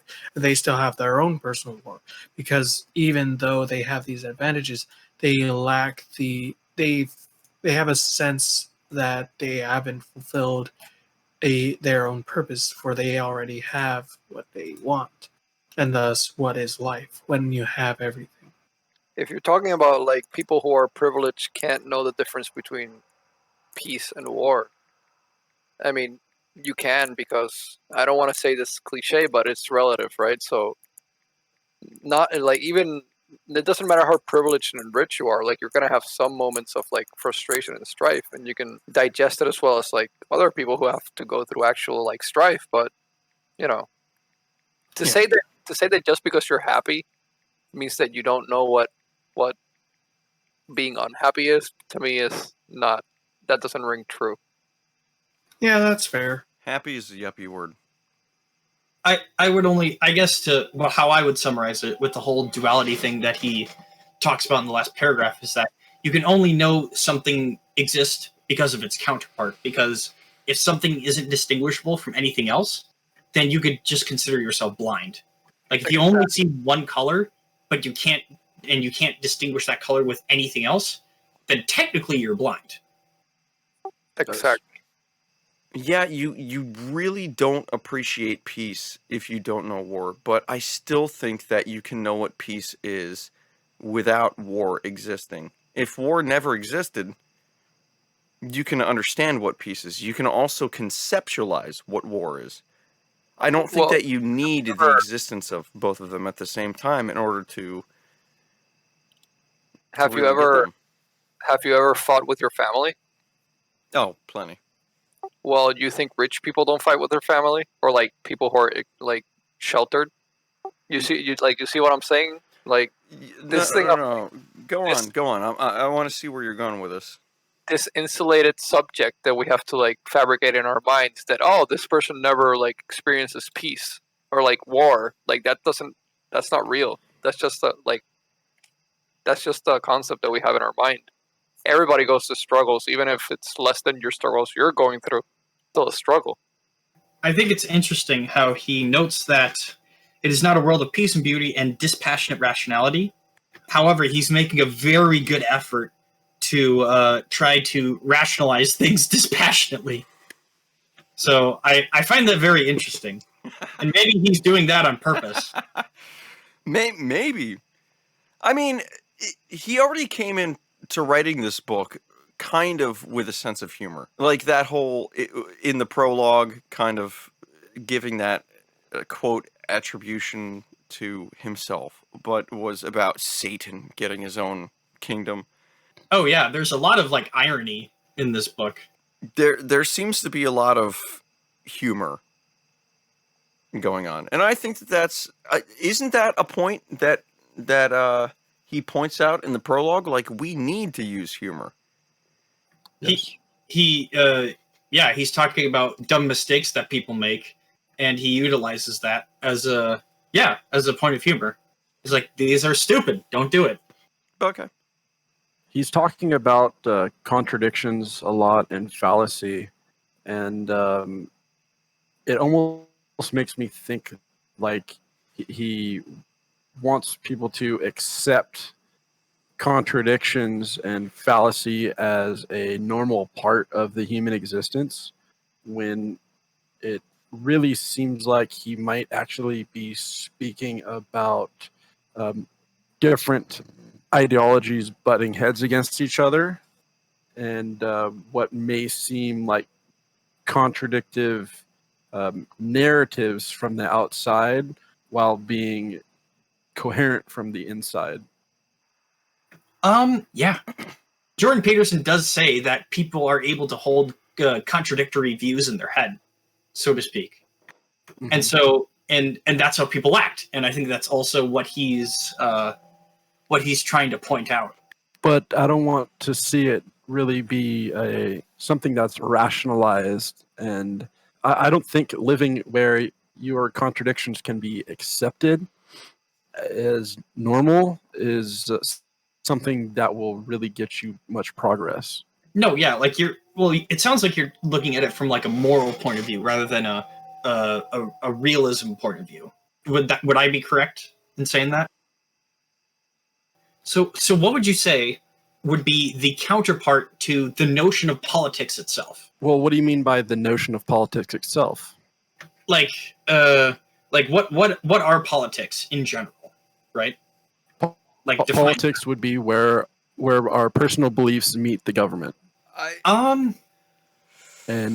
everybody's separate personal beliefs meet the government, because politics is a part where everyone has their own opinions and they're putting it out there, and how to deal with that is where all the different systems come about, because we can have democracy where each person votes their opinion, or we could have a representative that votes on our behalfs, or we can have a dictator that thinks he believes he knows the best for us and tells us what our opinions should be. See, I would disagree with the definition of politics, because on a very basic level, I would define politics as the mere question of how do we govern men.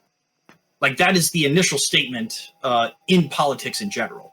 And that's how a lot of governments over time form, is that we have these creatures called men, and that we need to govern them in a way to make coherent society. Exactly. And each person's opinion is political. Yeah. And how to deal with the because the politics, everyone has a different opinion on how to do politics itself.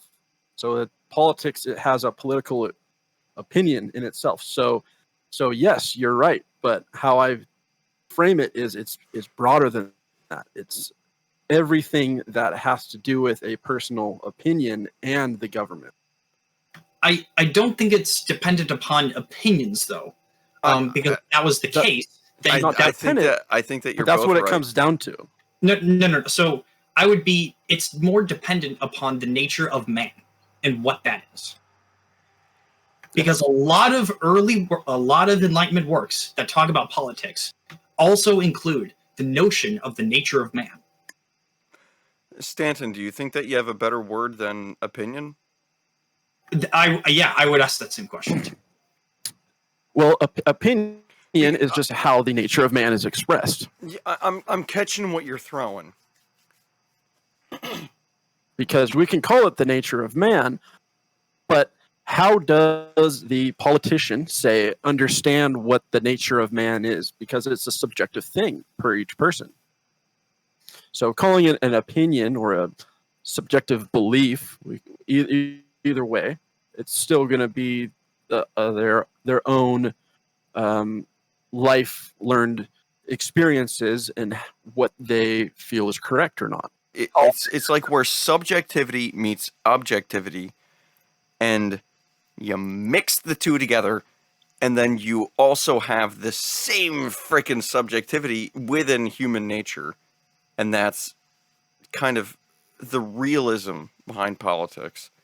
Could make as many people as possible happy, so you avoid revolution. Well, so actually, you don't get dethroned.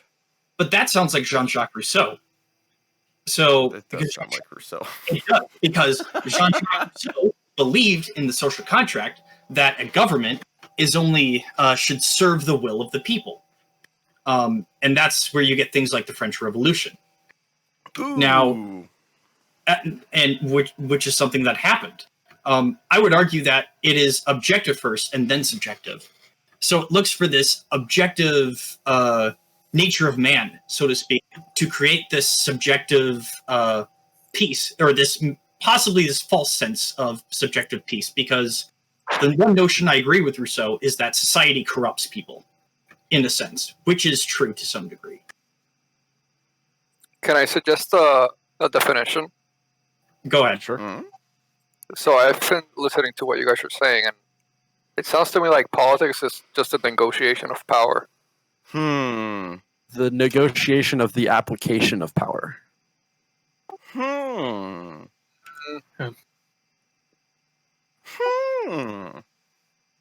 think that's an I don't know if that works as... I don't know how much negotiation works as a definition within politics, though.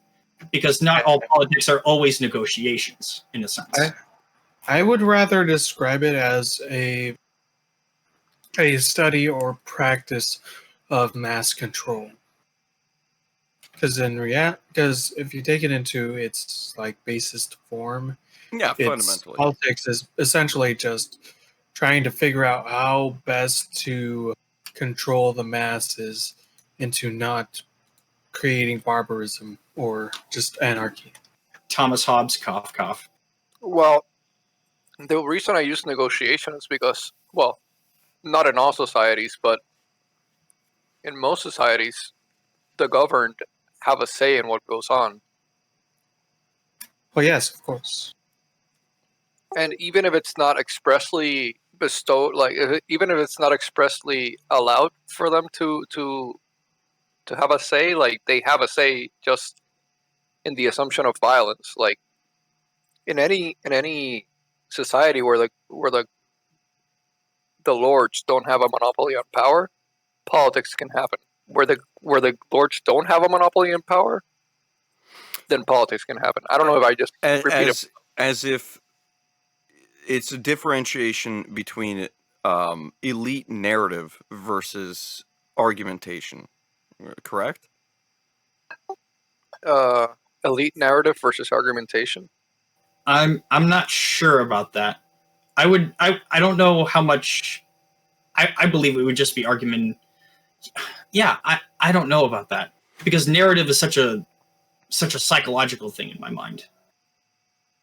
Well, I'm kind of thinking about like feudal societies where the king was just, oh, well, it's just the way it is. It's the king. It's the king's dictate. Divine, divine nature of kings, pharaohs, that whole sort of thing. And Even if that's it- just passed down to the people. Meanwhile, politics exist as a form of upheaval. There is an argument happening between There's some different negotiation opinions of how to rule. There's some negotiation happening. Hmm. Here's a great question, though. Would tribalism, like, if we're going back into the earliest forms of like government or society, would tribals be considered politics? Yes. Yeah, Hmm. 'cause, And I mean, would be. in a way, yeah. Because I mean, I would argue that, I don't know how much I would consider diplomats a politicians, but I could definitely see the argument for that. Even in tribes, you have leaders, and how those leaders are held up, and if they are followed, is based on the politics of the tribe. So yeah, tribalism is a really, really primitive form. Going back to what Jose brought up, when you David, break down the word revolution into revolt, like what happens when you break down politics? It's it's the people. And I think that I've been making a crucial error in trying to separate myself from that. I kind of view politics as if it's something that I'm not engaged in. It's the people that have power that are engaged in that. It's their argument. Well, No, it's everybody's argument. Yeah, I Well, need to you're rethink right. my life. You're right in a sense that you are participating in politics, in a sense. So I mean, I don't know. I wouldn't disagree with that statement.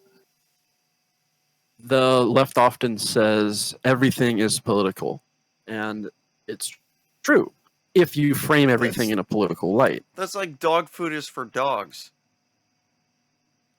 Yeah. Everything is political? Like everything is everything.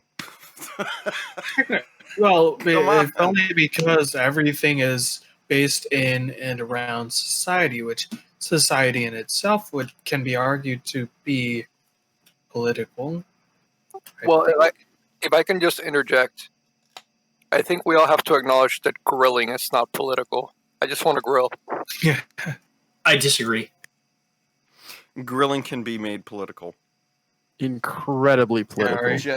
Just remember. Yeah. How do you do your steak? Just Answer remember. right, or you get the fucking gulag. Medium rare is the only way.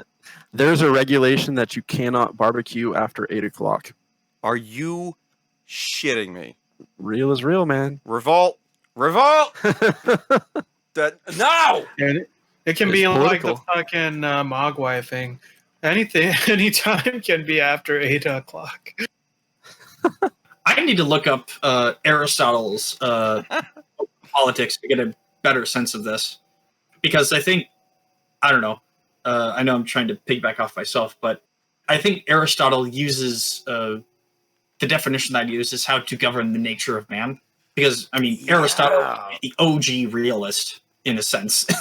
And again, that circles right back around to bottom up or top down. Like, Oh yeah, absolutely. It really depends on where your moral authority is. Is it cultural, or is it something that you kind of have an understanding of and an agreement towards? Like, yes, this is probably the best course of action. I understand it, rather than just being told this is the best way to do things. No, bigot. You need to do it this way. Yes. Like, Well, I always thought it was In philosophical. like an honor system. Man with big stick. It seems reasonable that he be big man. He be leader. honor versus dignity, I guess. Continuing onward. Cool. Onward. Niels Bohr pointed out that the appearance of contradictions was a signal that the experiment was on the right track. There is not much hope if we have only one difficulty, but when we have two, we can match them off against each other.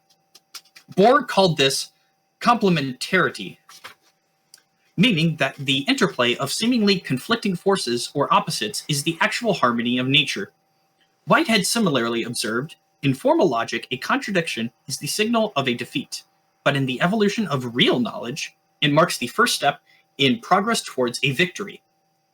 Everywhere you look, all change shows this complementarity.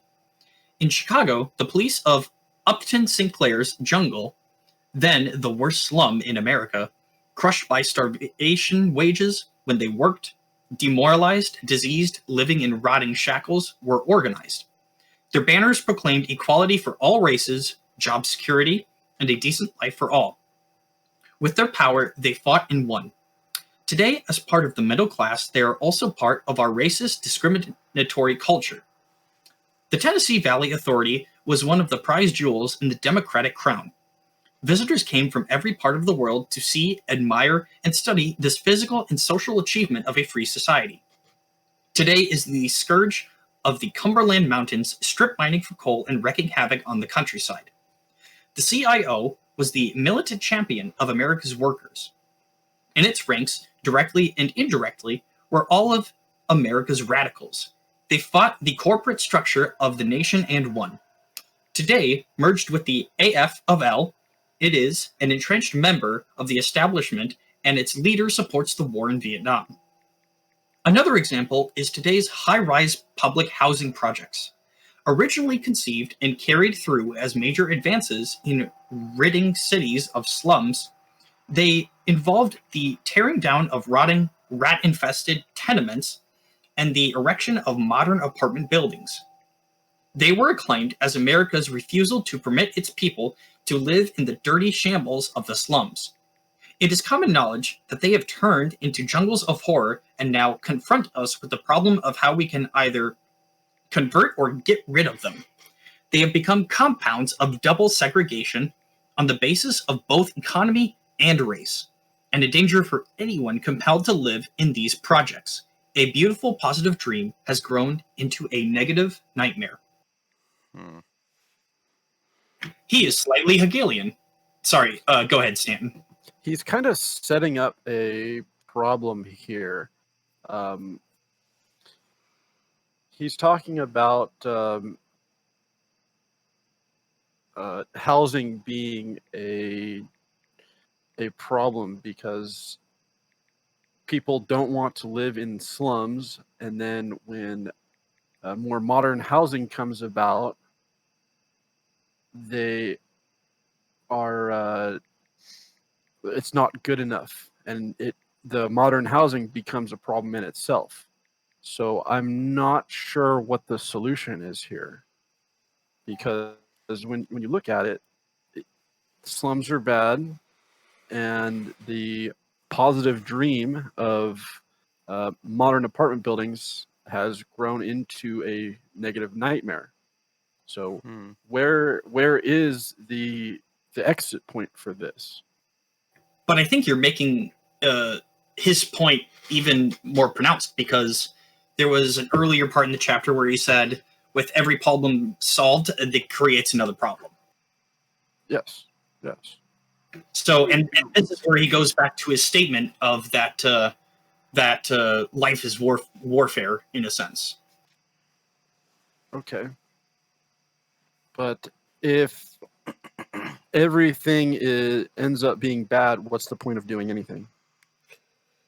Nihilism. And it's kind of a dark idea that's bubbling up in my head. It's because it's like, when you frame it as everything that has a beautiful, positive dream turns out to be a negative nightmare, it really makes things kind of nihilist.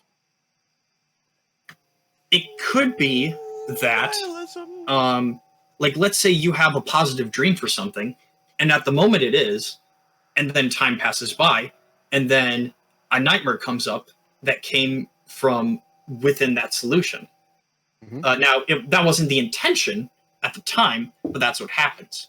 And that's like the realist view that he's going for. Okay. So whose responsibility is that negative then?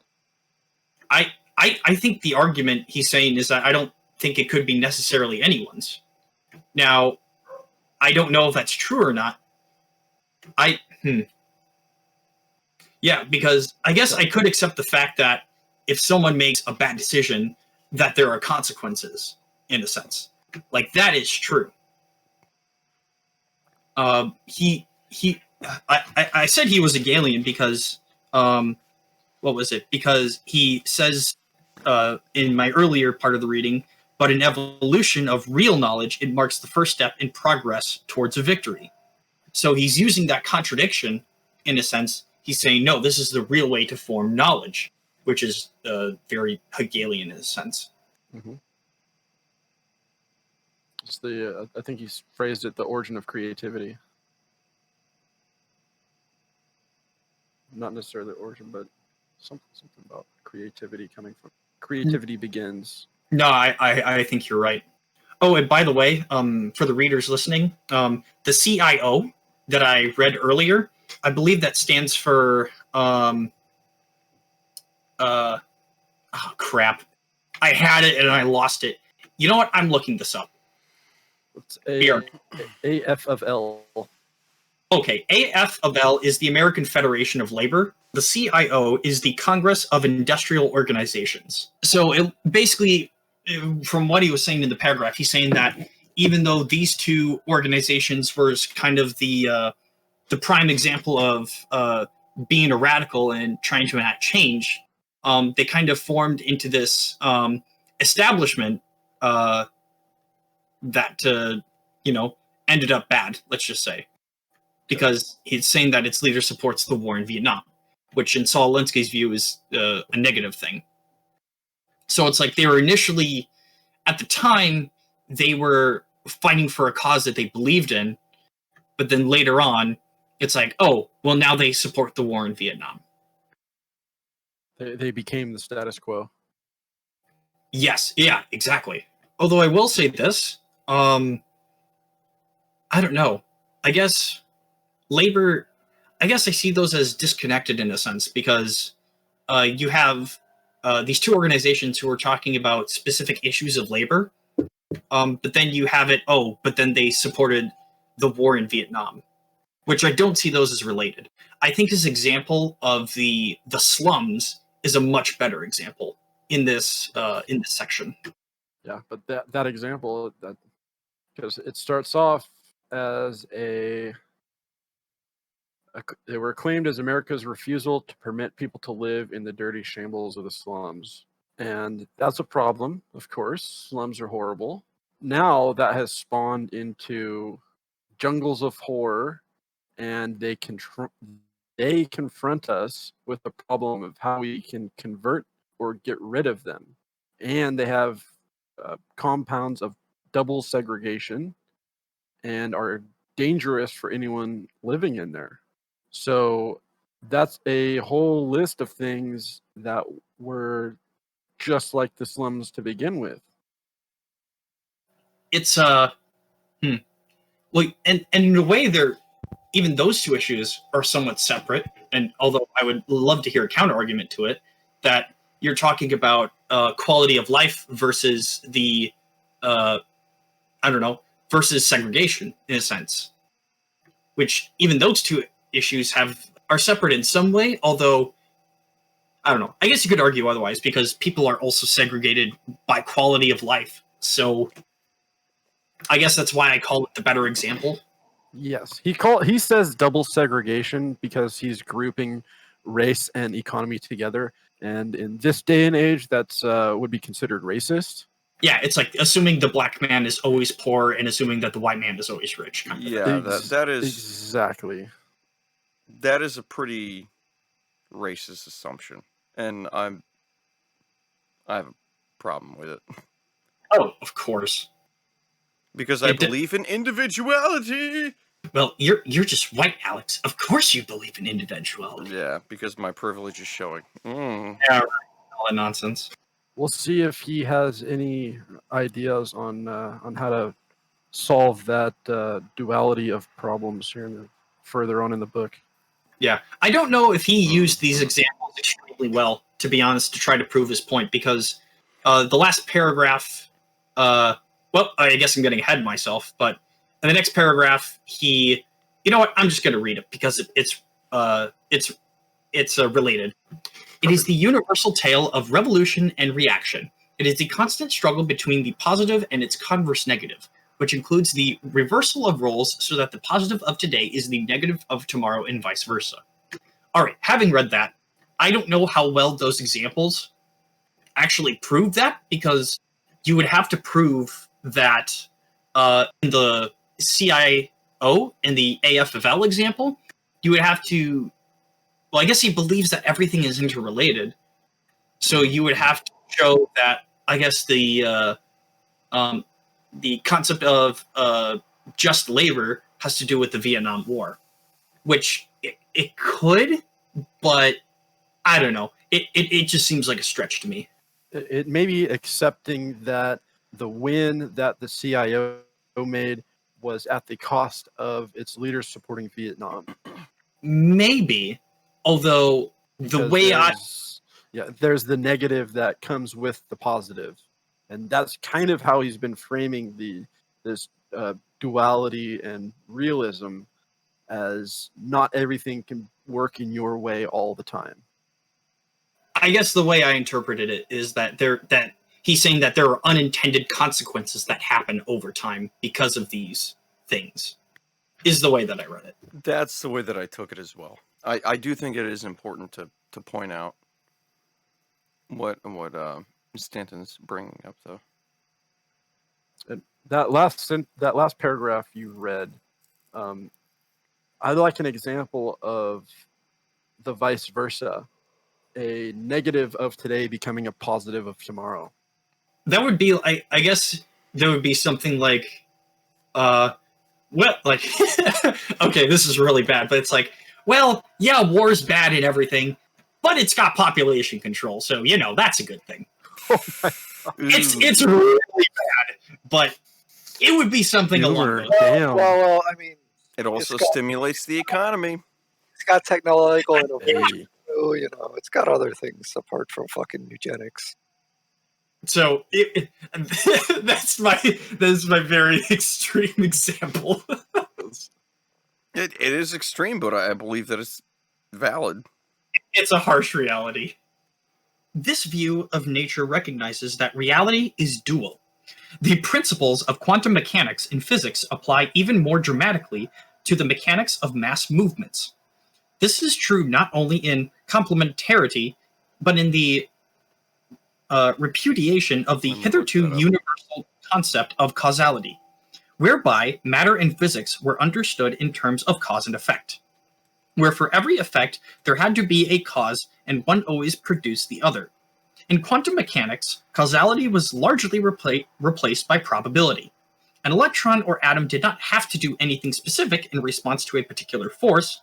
There was just a set of probabilities that would react in this or that way. This is fundamental in the observations and propositions which follow. At no time in any discussion or analysis of mass movements, tactics, or any other phase of the problem can it be said that if this is done, then that will result.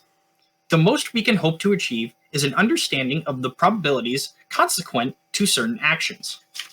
This group of the duality of all phenomena is vital in our understanding of politics. It frees one from the myth that one approach is positive and another negative. There is no such thing in life. One man's positive is under another man's negative. The description of any procedure as positive or negative is the mark of a political illiterate. Once the nature of revolution is understood from the dualistic outlook, we lose our mono-view of a revolution and see it coupled with its inevitable counter-revolution. Once we accept and learn to anticipate the inevitable counter-revolution, we may then alter the historical pattern of revolution and counter-revolution from the traditional slow advance of 2 steps forward and 1 step backward to minimalizing the latter. Each element with its positive and converse sides is fused to other related elements in an endless series of everything, so that the converse of revolution on one side is counter-revolution and on the other side. Reformation, and so on in an endless chain of connected converses. Okay, he is absolutely Hegelian. Can you explain what that means? I need Okay. to read more Hegel. So, good luck if you try to read Hegel. But so the basic concept with Hegel is that he took I guess a system of rationale is the best way I can describe it, where the things. So I guess he's kind of considered the start of progressivism in a sense, in that when you have a positive or a negative thing clash, that in the clash of that positive and negative said thing, that there is a synthesis, so to speak. So you have a negative and positive that clash, and out of that creates a synthesis, so to speak. And that synthesis is essentially I guess, a truer form of knowledge. I'm probably getting that wrong, but that's kind of it's dependent upon something new created out of a clash between 2 opposing things. Okay, I'm understanding it better now. Sounds like wisdom gained through conflict, essentially. In a way, yeah. Mm-hmm, mm-hmm. Although, again, I have heard that Hegel is just incredibly hard to understand. I only know Hegel through YouTube videos / lectures that I've listened to. I'm very interested when he mentions quantum mechanics on how when he mentions he kind of does away with the notion of cause and effect, but he kind of replaces it with a probability in a sense.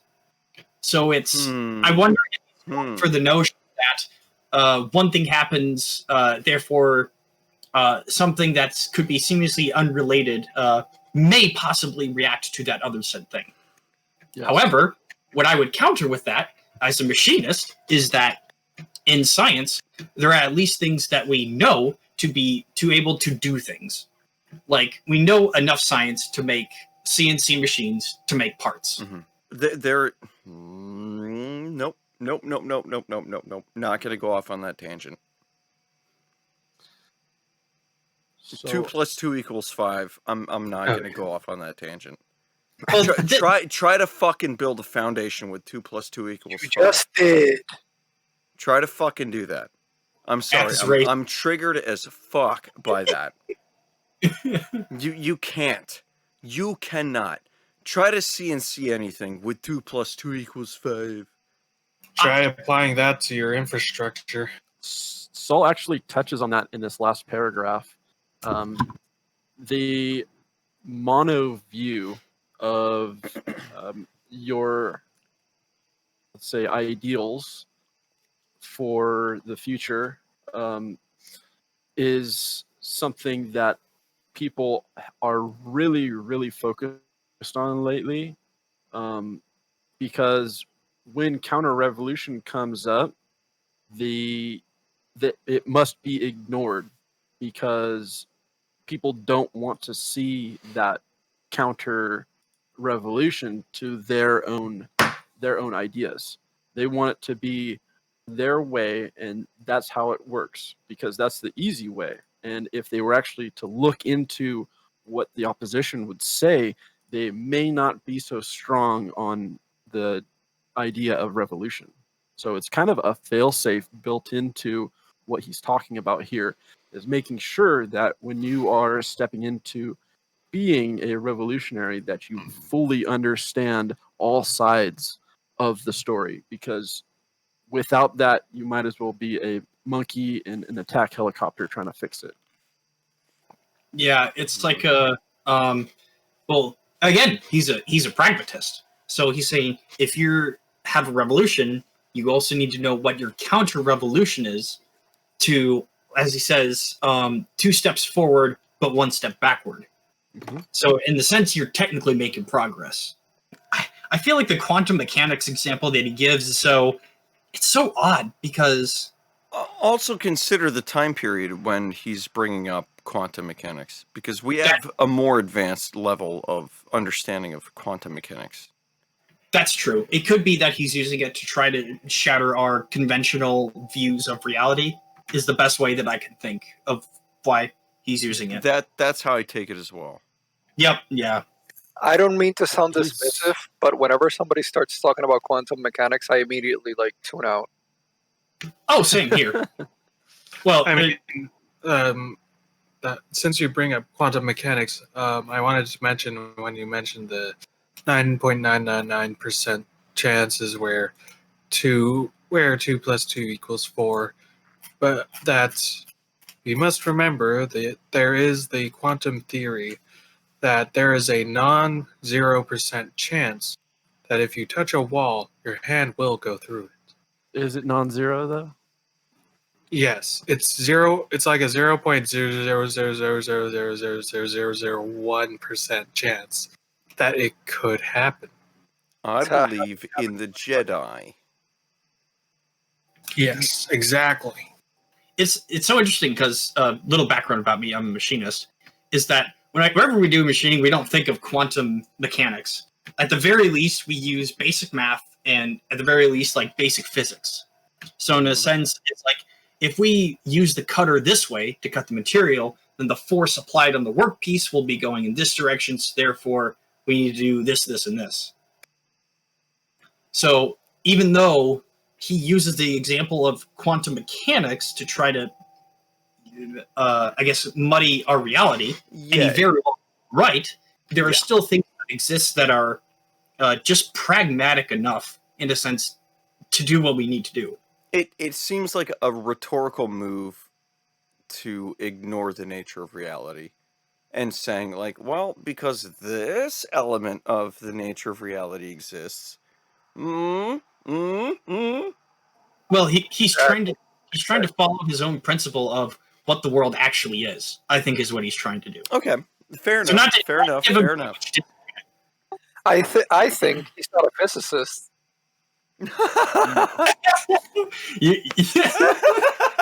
I'm Yeah. not a fan of analogies for this very reason, because it's kind of muddies the water.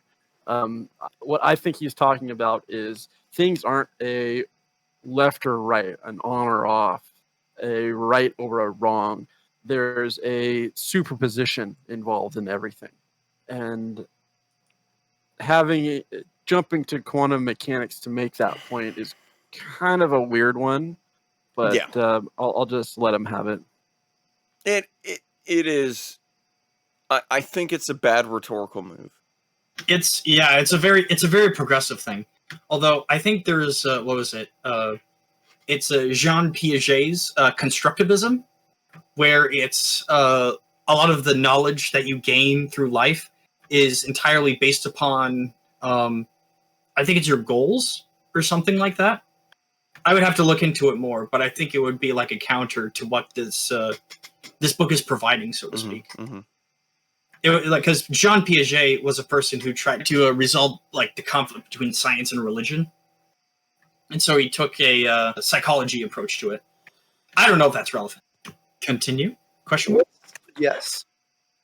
Please. All right. We're doing good, boys. Class distinctions. The Trinity. The setting for the drama of change has never varied.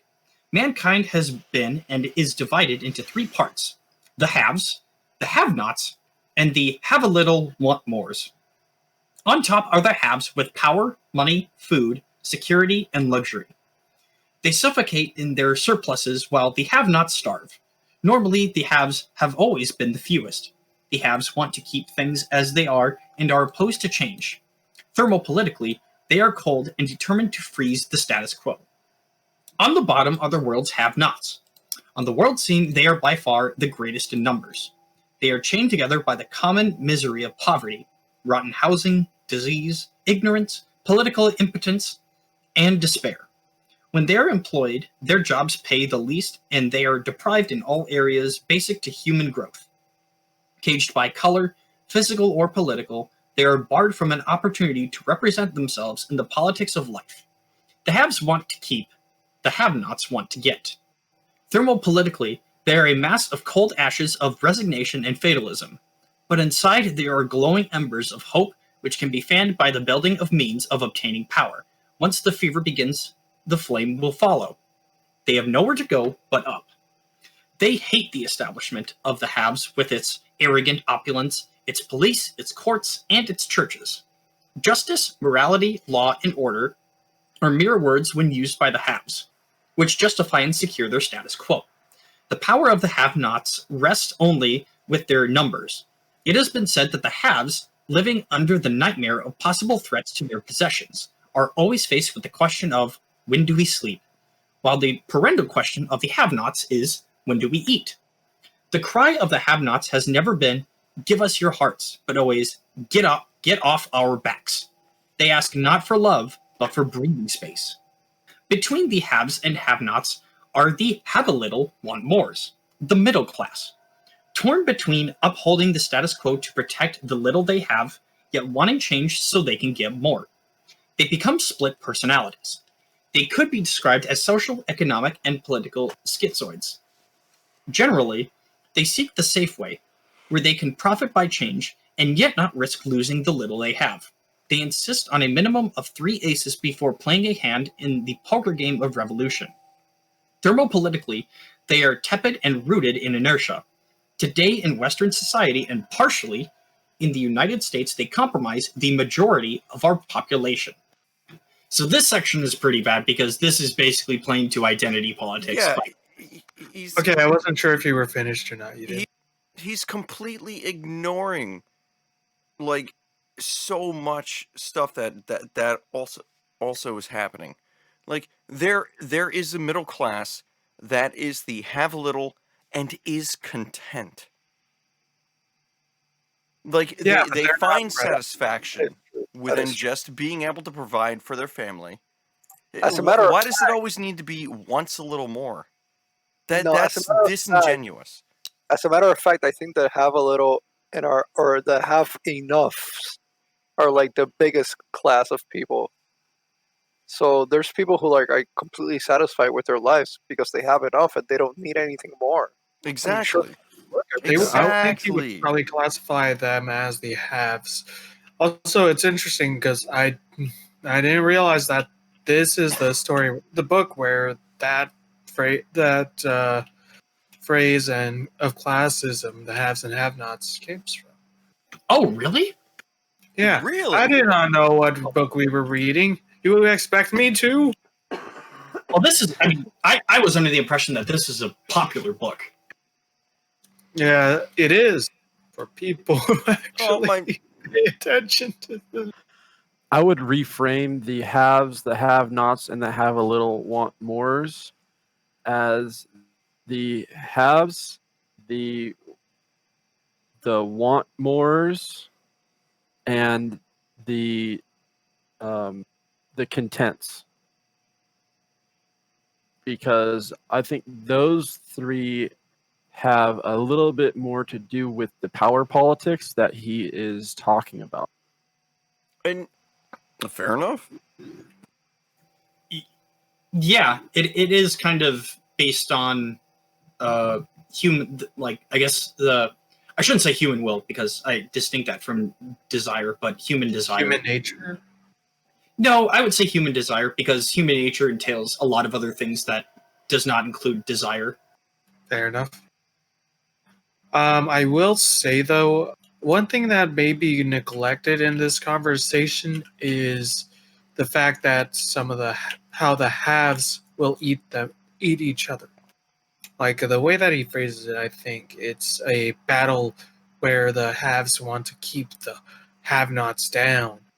But in reality, there's a lot of haves that would easily like side with the have-nots because it means that they brings their fellow haves down.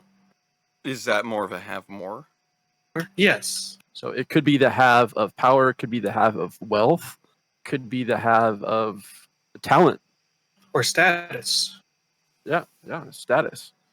So it really depends upon what you're talking about when you bring up the haves and the have-nots, because it could change so drastically depending upon what you're actually talking about. And this is like, I mean, a lot of this stuff it's very narrative based in a sense. Like this is definitely Saul Alinsky trying to be a political realist, but in a sense, a lot of the stuff is very narrative based, based on what he's seen around, and like he is technically right in some spots, like that the middle class makeup is like the largest portion compared to the haves and have-nots. But as far as intentions and quality of life situations, it's very narrative based. And when I say quality of life, I don't mean material, but also in a mental sense also. I know that it's anecdotal, but some of the happiest and most content people that I've met, it's a mentality. It doesn't matter on their class. However,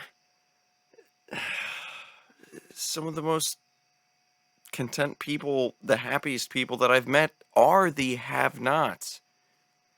Yeah. I mean, what's that one fucking philosopher that PewDiePie has quoted? Epictetus. I don't know, the fucking homeless man who I think hates. Oh, Diogenes. Yes, Diogenes. Fucking Diogenes is a good case of this. Like his entire philosophy is of being content and happy with nature, and in an aspect being a have-not, but in a personal sense, having all that you need. Well, actually, so what this is where you get into cynicism. I would say that cynicism is something that completely rejects society, whereas this book is talking about I don't think this book is about rejecting society, but changing society. Yeah. So I think they're different in that way. Going back to Jean-Jacques Rousseau, because Rousseau was technically a cynic in some ways, because he thought that society, reason, bunch of other things like corrupts people in a sense. Well, his life was very interesting. Yeah, I mean, not to get into the nature nurture argument, but yeah, society absolutely can change an individual, and it certainly should. The use of the word thermopolitically is it's a very strange euphemism that he's using, and I think he was the first person to use it, and possibly the last to use it, because I really haven't found many other uses of it that aren't a joke. So it's kind of a strange thing to insert here. I'm not sure why he went with thermopolitically as a euphemism. I mean, unless you're talking about it doesn't really make much sense unless you're talking about the fucking metaphorical fire inside. What is it a euphemism of, Stanton? Well, he's just trying to describe how people act and how people can be ignited. There are cold people that aren't interested in change. There are warm people that have a little bit of embers inside that can be fanned and turned into fire.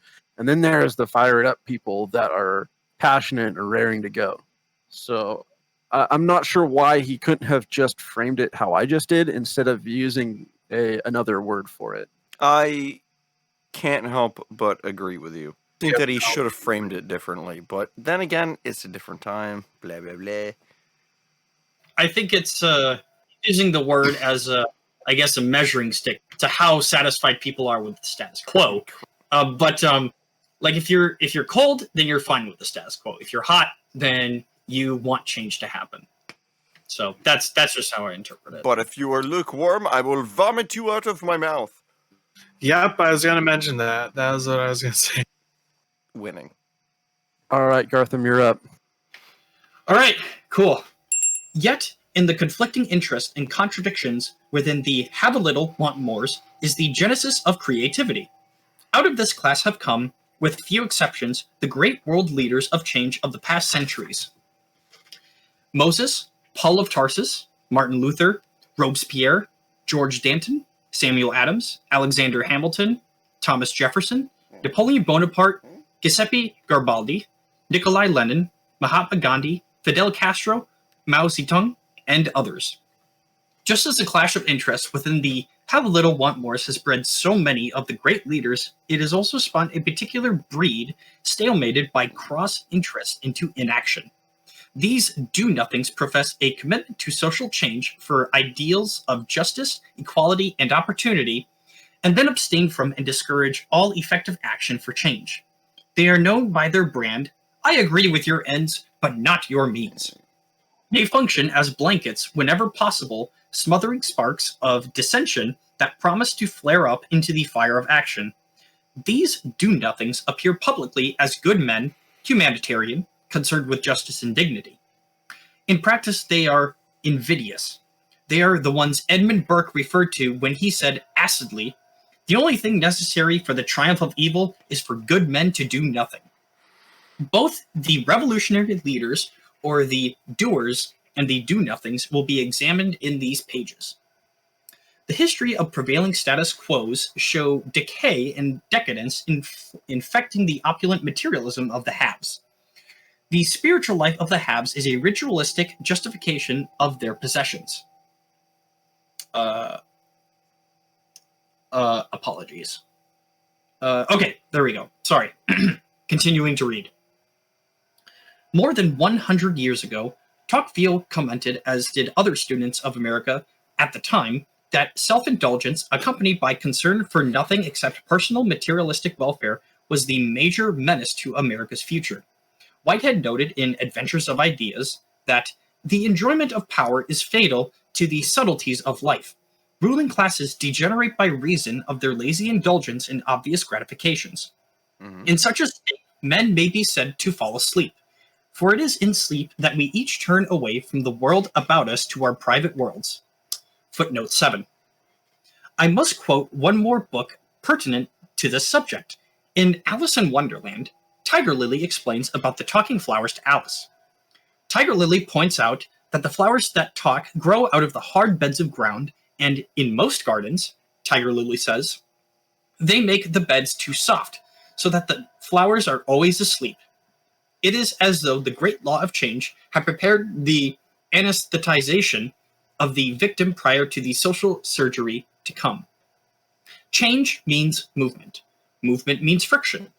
Only in the frictionless vacuum of a non-existent abstract world can movement or change occur without that abrasive friction of conflict. In these pages, it is our open political purpose to cooperate with the great law of change. To want otherwise would be like King Canute's command. To want otherwise would be like King Canute's commanding the tides and waves to cease. Okay, few things. So we do get into the doers and not doers.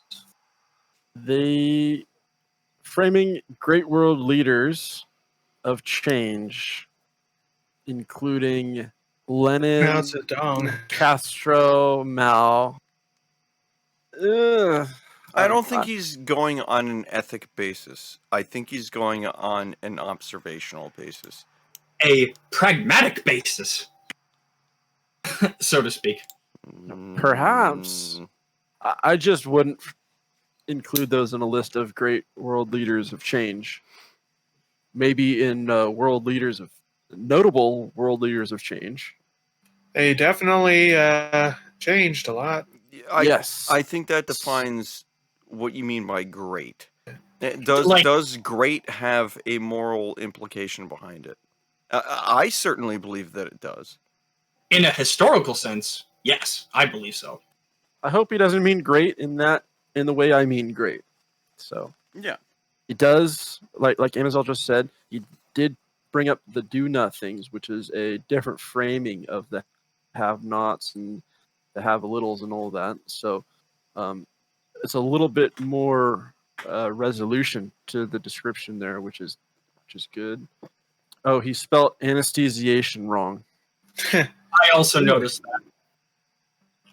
It may have been spelled differently. That's a problem at in the time. the fucking editors. Anesthesiologist. I think a lot of this chapter is a lot of is rather than ought, in my opinion. Especially with the I think it's just Saul Alinsky trying to make as many observations as possible within a political context. Unfortunately, when he comes to these categorizations, they do come off very narrative based. Although I would give him a little more leeway with this one because he's saying, well, within this specific class, there is possibility and there is not possibility. So that which kind of covers all bases within that class. So I have to agree with him on that. And I do like the Edmund Burke quote. He is another person I read. I thought it was weird he references Alice in Wonderland as a... That is a little weird.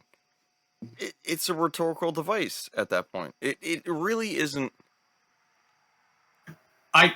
From my knowledge, I believe that Alice in Wonderland was kind of meant to be a very, very subtle political satire book. So even though it was I'm under that impression as well. So that's why I think he uses it. But not just Alice in Wonderland. He uses the example of the flowers, saying that, I guess it's a survival, what doesn't kill you makes you stronger type thing. That's what he's trying to say in that example. Yes. Kind of almost to the point of anti-fragility. Like, what doesn't kill you makes you weaker. That might be height. He's just using it as an example. The Coddling of the American Mind is the book that comes to mind when I'm thinking about this. I think that is height. Yes, that is height. I do fully agree with the change means movement, movement means friction, and change can only occur with the friction of conflict. I do, who was it? In a paragraph, if you scroll up a little bit, he mentions the history of prevailing status quo shows decay and decadence infecting the opulent materialism of the haves. I think that is true to some degree, because I think decadence can be detrimental to a society. Oh yeah, comfort makes you stupid. Yeah, exactly. I even think the Roman Empire, it was one of the reasons that it fell is because it was becoming so decadent that it started to slowly decay over time. I think, my understanding of it is from, of course, unbiased history of Rome.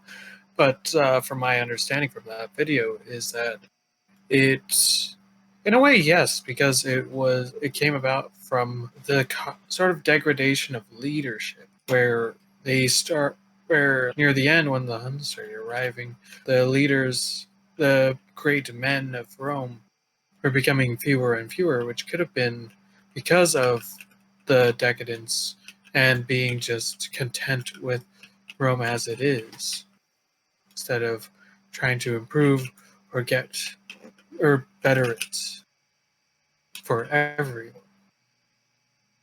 I've been thinking about this a lot. It has to do with people's reaction to suffering.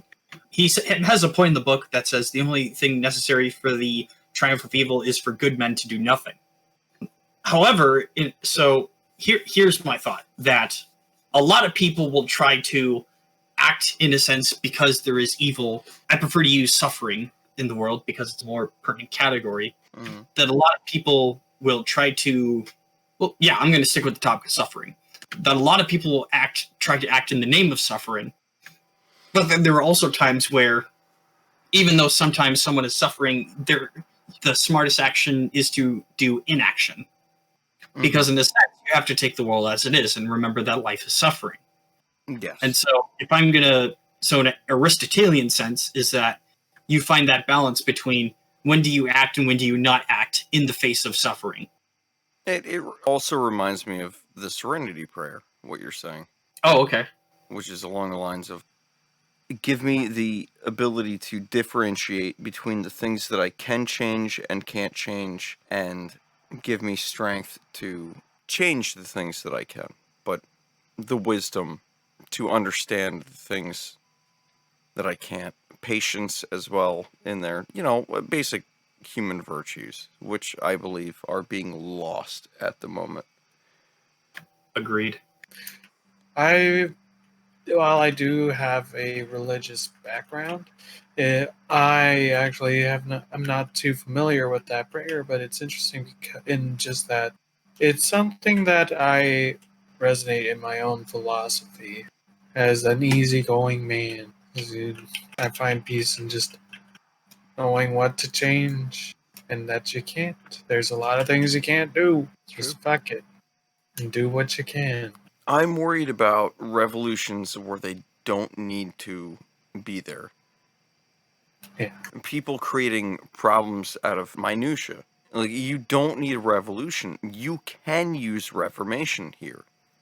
And yet, it just seems like, revolution, because, we've already sanctified revolutions of the past.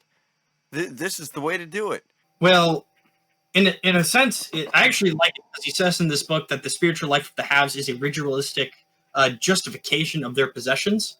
Not in the sense that I agree with that statement, but if you have to justify something, then you are probably in the wrong. Actually, no, sorry, I disagree with that. Well, because you can have accurate justifications. You want a revolution based on this book because of how the world is, not because of a justification. It doesn't create a good, a firm stance for a revolution. Is that accurate to say? I think you want to make change based on the way the world is, not a fantasy of what you want the world to be. Yes, thank you. Again, going back to realism and pragmatism. Yeah, and Saul Alinsky said that in this book earlier. So let's learn about his personal philosophy. Yep, let's do that. Let's continue. All right. A word about my personal philosophy. It is anchored in optimism. It must be, for optimism brings with it hope, a future with a purpose, and therefore a will to fight for a better world. Without this optimism, there is no reason to carry on. If we think of the struggle as a climb up a mountain, then we must visualize a mountain with no top. We see a top, but when we finally reach it, the overcast rises and we find ourselves merely on a bluff. The mountain continues on up. Now we see the real top ahead of us and strive for it, only to find we've reached another bluff. The top still above us, and so it goes on intermediately. Knowing that the mountain has no top, that is a perpetual quest from plateau to plateau. The question arises, why the struggle, the conflict, the heartbreak, the danger, the sacrifice? Why the constant climb? Our answer is the same as that which a real mountain climber gives when he is asked why he does what he does. Because it's there. Because life is there ahead of you, and either one tests oneself in its challenges or hurdles in the valleys in a dreamless day-to-day existence whose only purpose is the preservation of an illusory security and safety. The latter is what the vast majority of people choose to do, fearing the adventure into the unknown. Paradoxically, they give up the dream of what may lie ahead on the heights of tomorrow for a perpetual nightmare, an endless succession of days fearing the loss of a tenuous security. Unlike the chore of the mythic Sisyphus, this challenge is not an endless pushing up of a boulder to the top of a hill, only to have it roll back again. The chore to be repeated eternally. It is pushing the boulder up an endless mountain, But unlike Sisyphus, we are always going farther upward. And also, unlike Sisyphus, each stage of the trial upward is different, newly dramatic, and adventure each in time. At times, we do fall back and become discouraged, but it is not that we are making no progress.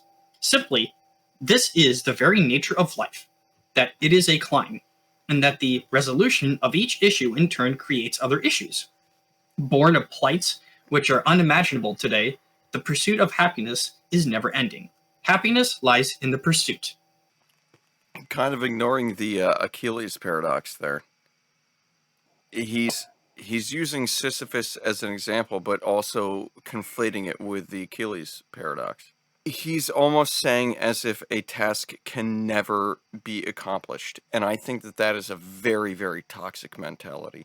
Because when you finally defeat your enemy, and you have the mentality that the evil is still out there, you're going to start attacking your own as if they're enemies. It's true. I think no. I think he's saying that yes, we do accomplish things because so he's different from Sisyphus in the sense that it doesn't roll all the way back down, but you get to It doesn't precipice roll all the way back down. Fair enough. So it is a because in a sense he is a progressive by 70 standards, whereas yes, we are moving forward in a sense. However, I would actually quite like. So it's funny. He calls himself an optimist, but I would normally prescribe pessimism as a better philosophy than optimism. Mm-hmm. I was going to make that exact point. When he said he's based in optimism, I was kind of curious because I thought he was more based in pragmatism. I think in a sense, optimism is a pragmatic philosophy in a sense, because it's like he says, for optimism brings with it hope. So if it has hope, why wouldn't you be an optimist? Especially if that optimism works. So I think the two go hand in hand.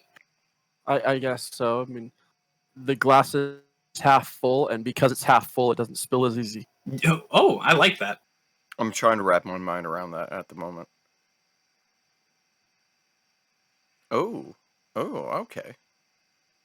Ooh, I like that. I do agree that, in a sense, life is a pursuit, because if you don't treat it as a pursuit, then you might. I mean, that's nihilistic, and then you get to the point where you kill yourself in a way. Yeah. So I do agree with that. How he creates that narrative of pursuit, I probably have some disagreement with, because I think that mankind can fall sins that exist today just as they existed in the past, and I think it's a very traditional point of view, which makes sense because he's a progressive. Mm. What I've realized is I'm being very narrow-minded. Like, I can't help but agree that yes, as he starts off the chapter, there is a constant struggle. You need to constantly be pushing upwards. But I don't like that application to revolution in this case. I believe you can accomplish the damn goal.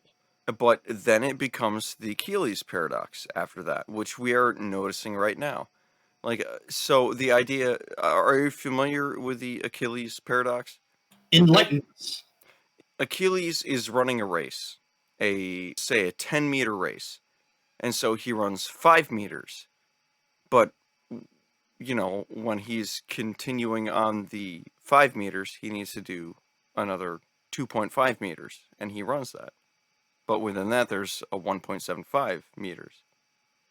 And so on and so forth, exponentially down to, irrational numbers.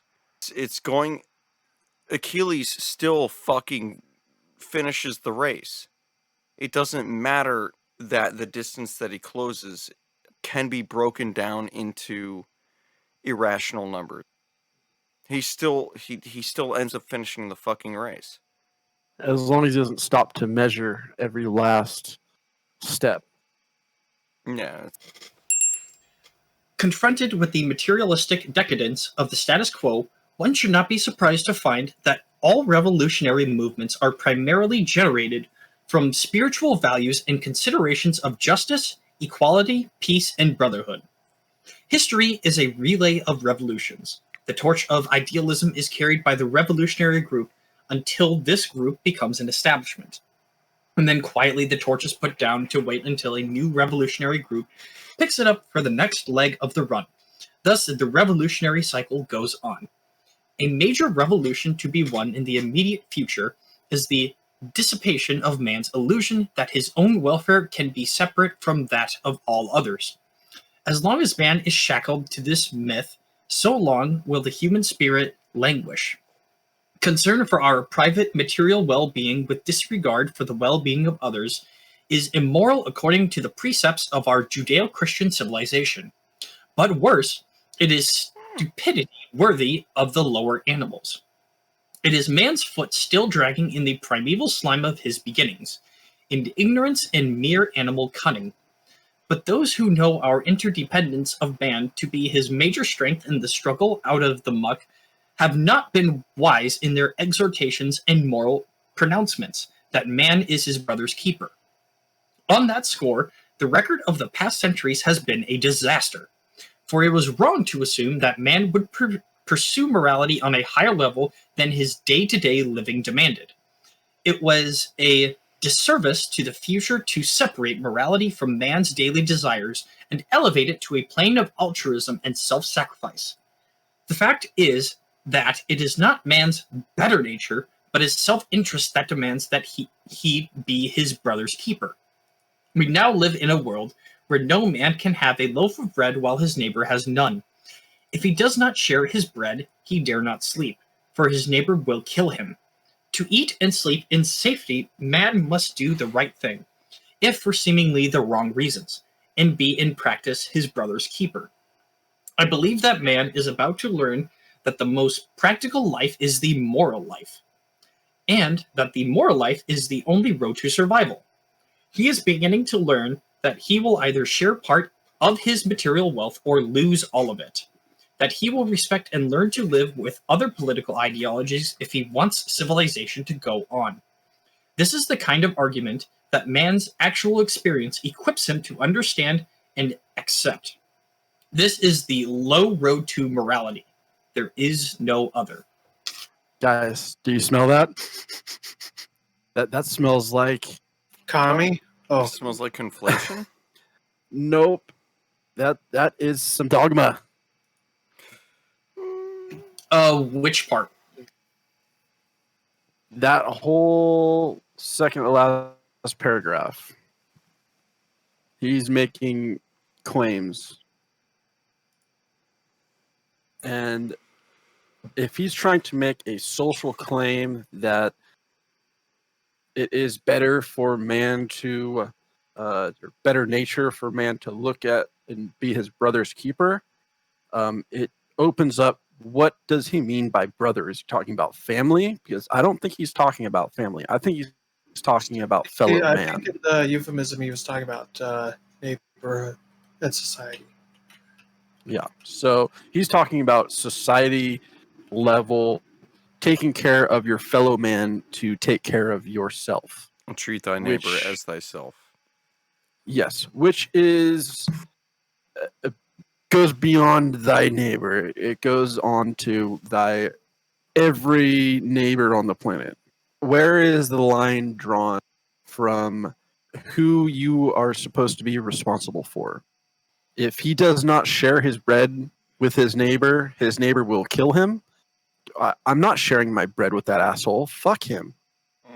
Well, If he's gonna kill me in his sleep for not sharing my bread, there's no way in hell I'm gonna be like, oh sure, here, have some bread, because the next day he's gonna come back for more bread or he's gonna kill me. So no, screw that shit.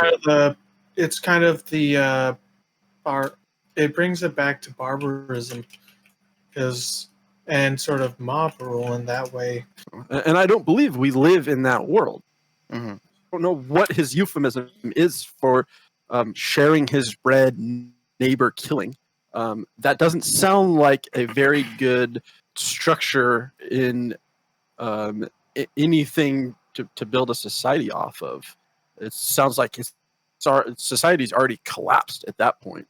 So whatever he's trying to put across here kind of goes back on a lot what he said earlier in this chapter, because he believes, quote unquote, I believe that man is about to learn the most practical life and is the moral life, which can be true in a certain sense, but it has to be constricted in a way. You It can't has to be have voluntary a as well.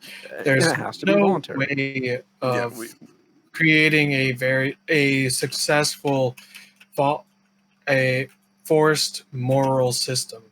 If I could analyze that the metaphor that he's trying to lay out, when he talks about bread, it could not just be something that's temporary like bread, but something that is like something that you use to sustain your life.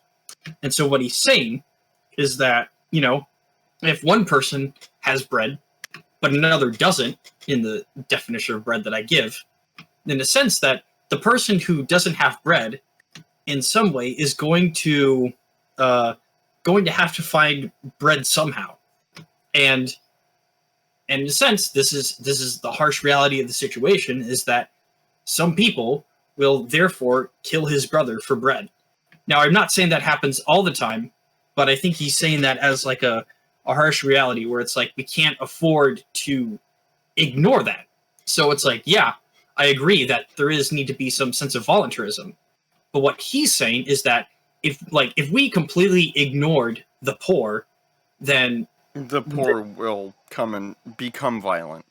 Well, not violent, but it's like they'll do what they need to do to survive. And in their minds, that may just be, well, that they will kill them and take what they need. Because otherwise, is it being immoral or dying? Because those are the two options that you would have. So he's talking about drastic conclusions. And so he's saying in response to that we have to do something. What I am noticing from this is a bit that Stanton brought up in reflection on that. For a guy who is claiming to be making a pragmatic book, he certainly starts to deny an element of reality here. Yeah, like, what if the poor person is poor because the way that they get food is by taking it from other people? You wouldn't want to continue to give them food. Why would you? It's ethically wrong. In a way, they are cutting themselves off from society. And yet, we're morally obligated to sustain them? Why? So just because they do not have, it's ethically wrong. So I think he is trying to draw this this sense of altruism in this paragraph, because he says before that he says concern for our private material well-being with disregard for the well-being of others is immoral, according to the precepts of our Judeo-Christian civilization, which is true. Mm-hmm. Like the well-being of another person, not just in a material sense, but just in a in many different aspects that make us human. It is because, in a sense, Judeo-Christianity, I'm only saying that because he uses that phrase, does demand that we reject some of our material possessions. Like, that is a virtue of... It's just a virtue within that system. Mm-hmm. But he's... I don't know. I see him simply giving the harsh reality of the situation, where even though that is the virtue, people do not act in that sense. I don't think that his resolution is broad enough. I think he's trying to give the biggest resolution as possible in a political sense. Like the phrase he says, the fact that it is not man's better nature, but his self-interest that demands that he be his brother's keeper. That is a very that's an enlightenment idea, to be honest. That it is. A lot it is that we are motivated by self-interest, but that we don't actually mention that to other people. It's like that's the secret hidden truth that we all keep. It's more enjoyable to give a gift than to receive. But I'd like him to explain what he actually meant by brother, because it's open. If it's a literal brother, like in your family, then of course I totally agree with this. But once it goes to the entire world, it makes it impossible. Is it a brother in species? Is it a brother in ideology? Is it a brother in nation? I think, I don't know. I take it in the same sense as if, like, to love your neighbor in the Christian sense. You know what I mean? It's like brother and neighbor are Yeah, synonymous in this you're sense. not everyone, but just your fellow man, whoever that may be. Well, let's see. That opens up everybody, though, because I mean, take it to the extreme. Should we give the Taliban what they want? Well, no. It certainly seems like a lot of people are bending the knee to them. It's like, please don't hurt us anymore. We'll do what you want. I guess when we're talking about needs here, I think he's talking about something that's like, I don't know. I don't want to use the material sense, but just in a sense that, like, a need that is able to give a person meaning in life. Like, I don't think he's trying to go low resolution in that sense. I think he's trying to go the highest resolution possible. To get his point across. And he uses the bread as a metaphor. I understand that he's using bread as a metaphor. I don't think that he's going high resolution. I believe that he's somewhere in, like, a middle resolution, because, I mean, understandably, that kind of needs to be the thing for the book. For the audience. I actually do agree with his statement that revolutionary movements are primarily generated from spiritual vows and considerations of justice, equality, peace, and brotherhood. I mean, obviously, it depends on the revolution and how much you agree with that or not, but that the basis is, there is definitely a moral aspect to it. My God, a top-down, bottom-up. And then he says, what was it? He said that history is a relay of revolution. The torch of idealism is carried by the revolutionary group until the group becomes an establishment, and then it, like, basically that it passes down through history, which is true. Groups that are revolutionary in the sense did become the status quo. Well, I'm really glad that the French Revolution didn't become the status quo. That would be fucking terrifying. Another thing that's kind of bugging me about brothers is being a brother's keeper. I'm not sure what he means by keeper either. If we look at it sociologically, he's talking about control over others. Observer over others. Caretaker. Like, I would really need to that go. That would be a level of control. It's meant to be less control and more support. Yes, but it's saying that you know better than your brother, so you're going to be helping him out of whatever his life direction is. So there's a hint of ideological supremacy. People like to say something given isn't appreciated like something earned, but that's not quite true. It's something given without showing that it's heartfelt is not appreciated. So if it was something like giving a homeless man $20 and a new pair of shoes and be like, here, man, we're going to get you up. We're going to get you moving. That guy's going to appreciate that a hell of a lot more than his government food stamp check. Say I've got a person who claims to be homeless, and they're just asking for $10. I'm like, no. All right, come on, let's go out for breakfast. Let's go out for lunch. You know, come on, let's sit down and talk, and I'll pay for it. That already mitigates a lot of problems. Like, am I giving this guy drug money? Is it just for alcohol? And it's also going to be considerably more meaningful to the individual. And I think when you put, like, the government in, and I'm not accusing Saul of saying this, when you put the government in charge of doing that, it's almost as if you just have a bunch of freaking people who aren't willing to take somebody out to breakfast. They're just like, here, just fucking take the money. Take it. Just fucking leave me alone. Just fucking take the money and leave me alone. Throwing change out the window and rolling it up. Yeah. Not to mention, I would say that if you take it to the government level, then then it becomes less virtuous and more of the base, and it's not as appreciated because it is expected. Have a town beggar, even though the town beggar doesn't do anything, but at the same time, an argument could be made that he makes sure that the society is able to practice the virtue of generosity. So that's the purpose of the town beggar. That's also a manipulation. In an ideal society, there would be no beggar. Well, I mean, I'm just giving that as an example, so to speak, to prove Amazel's point, right? Like, if you get the government to do it, it's just expected, right?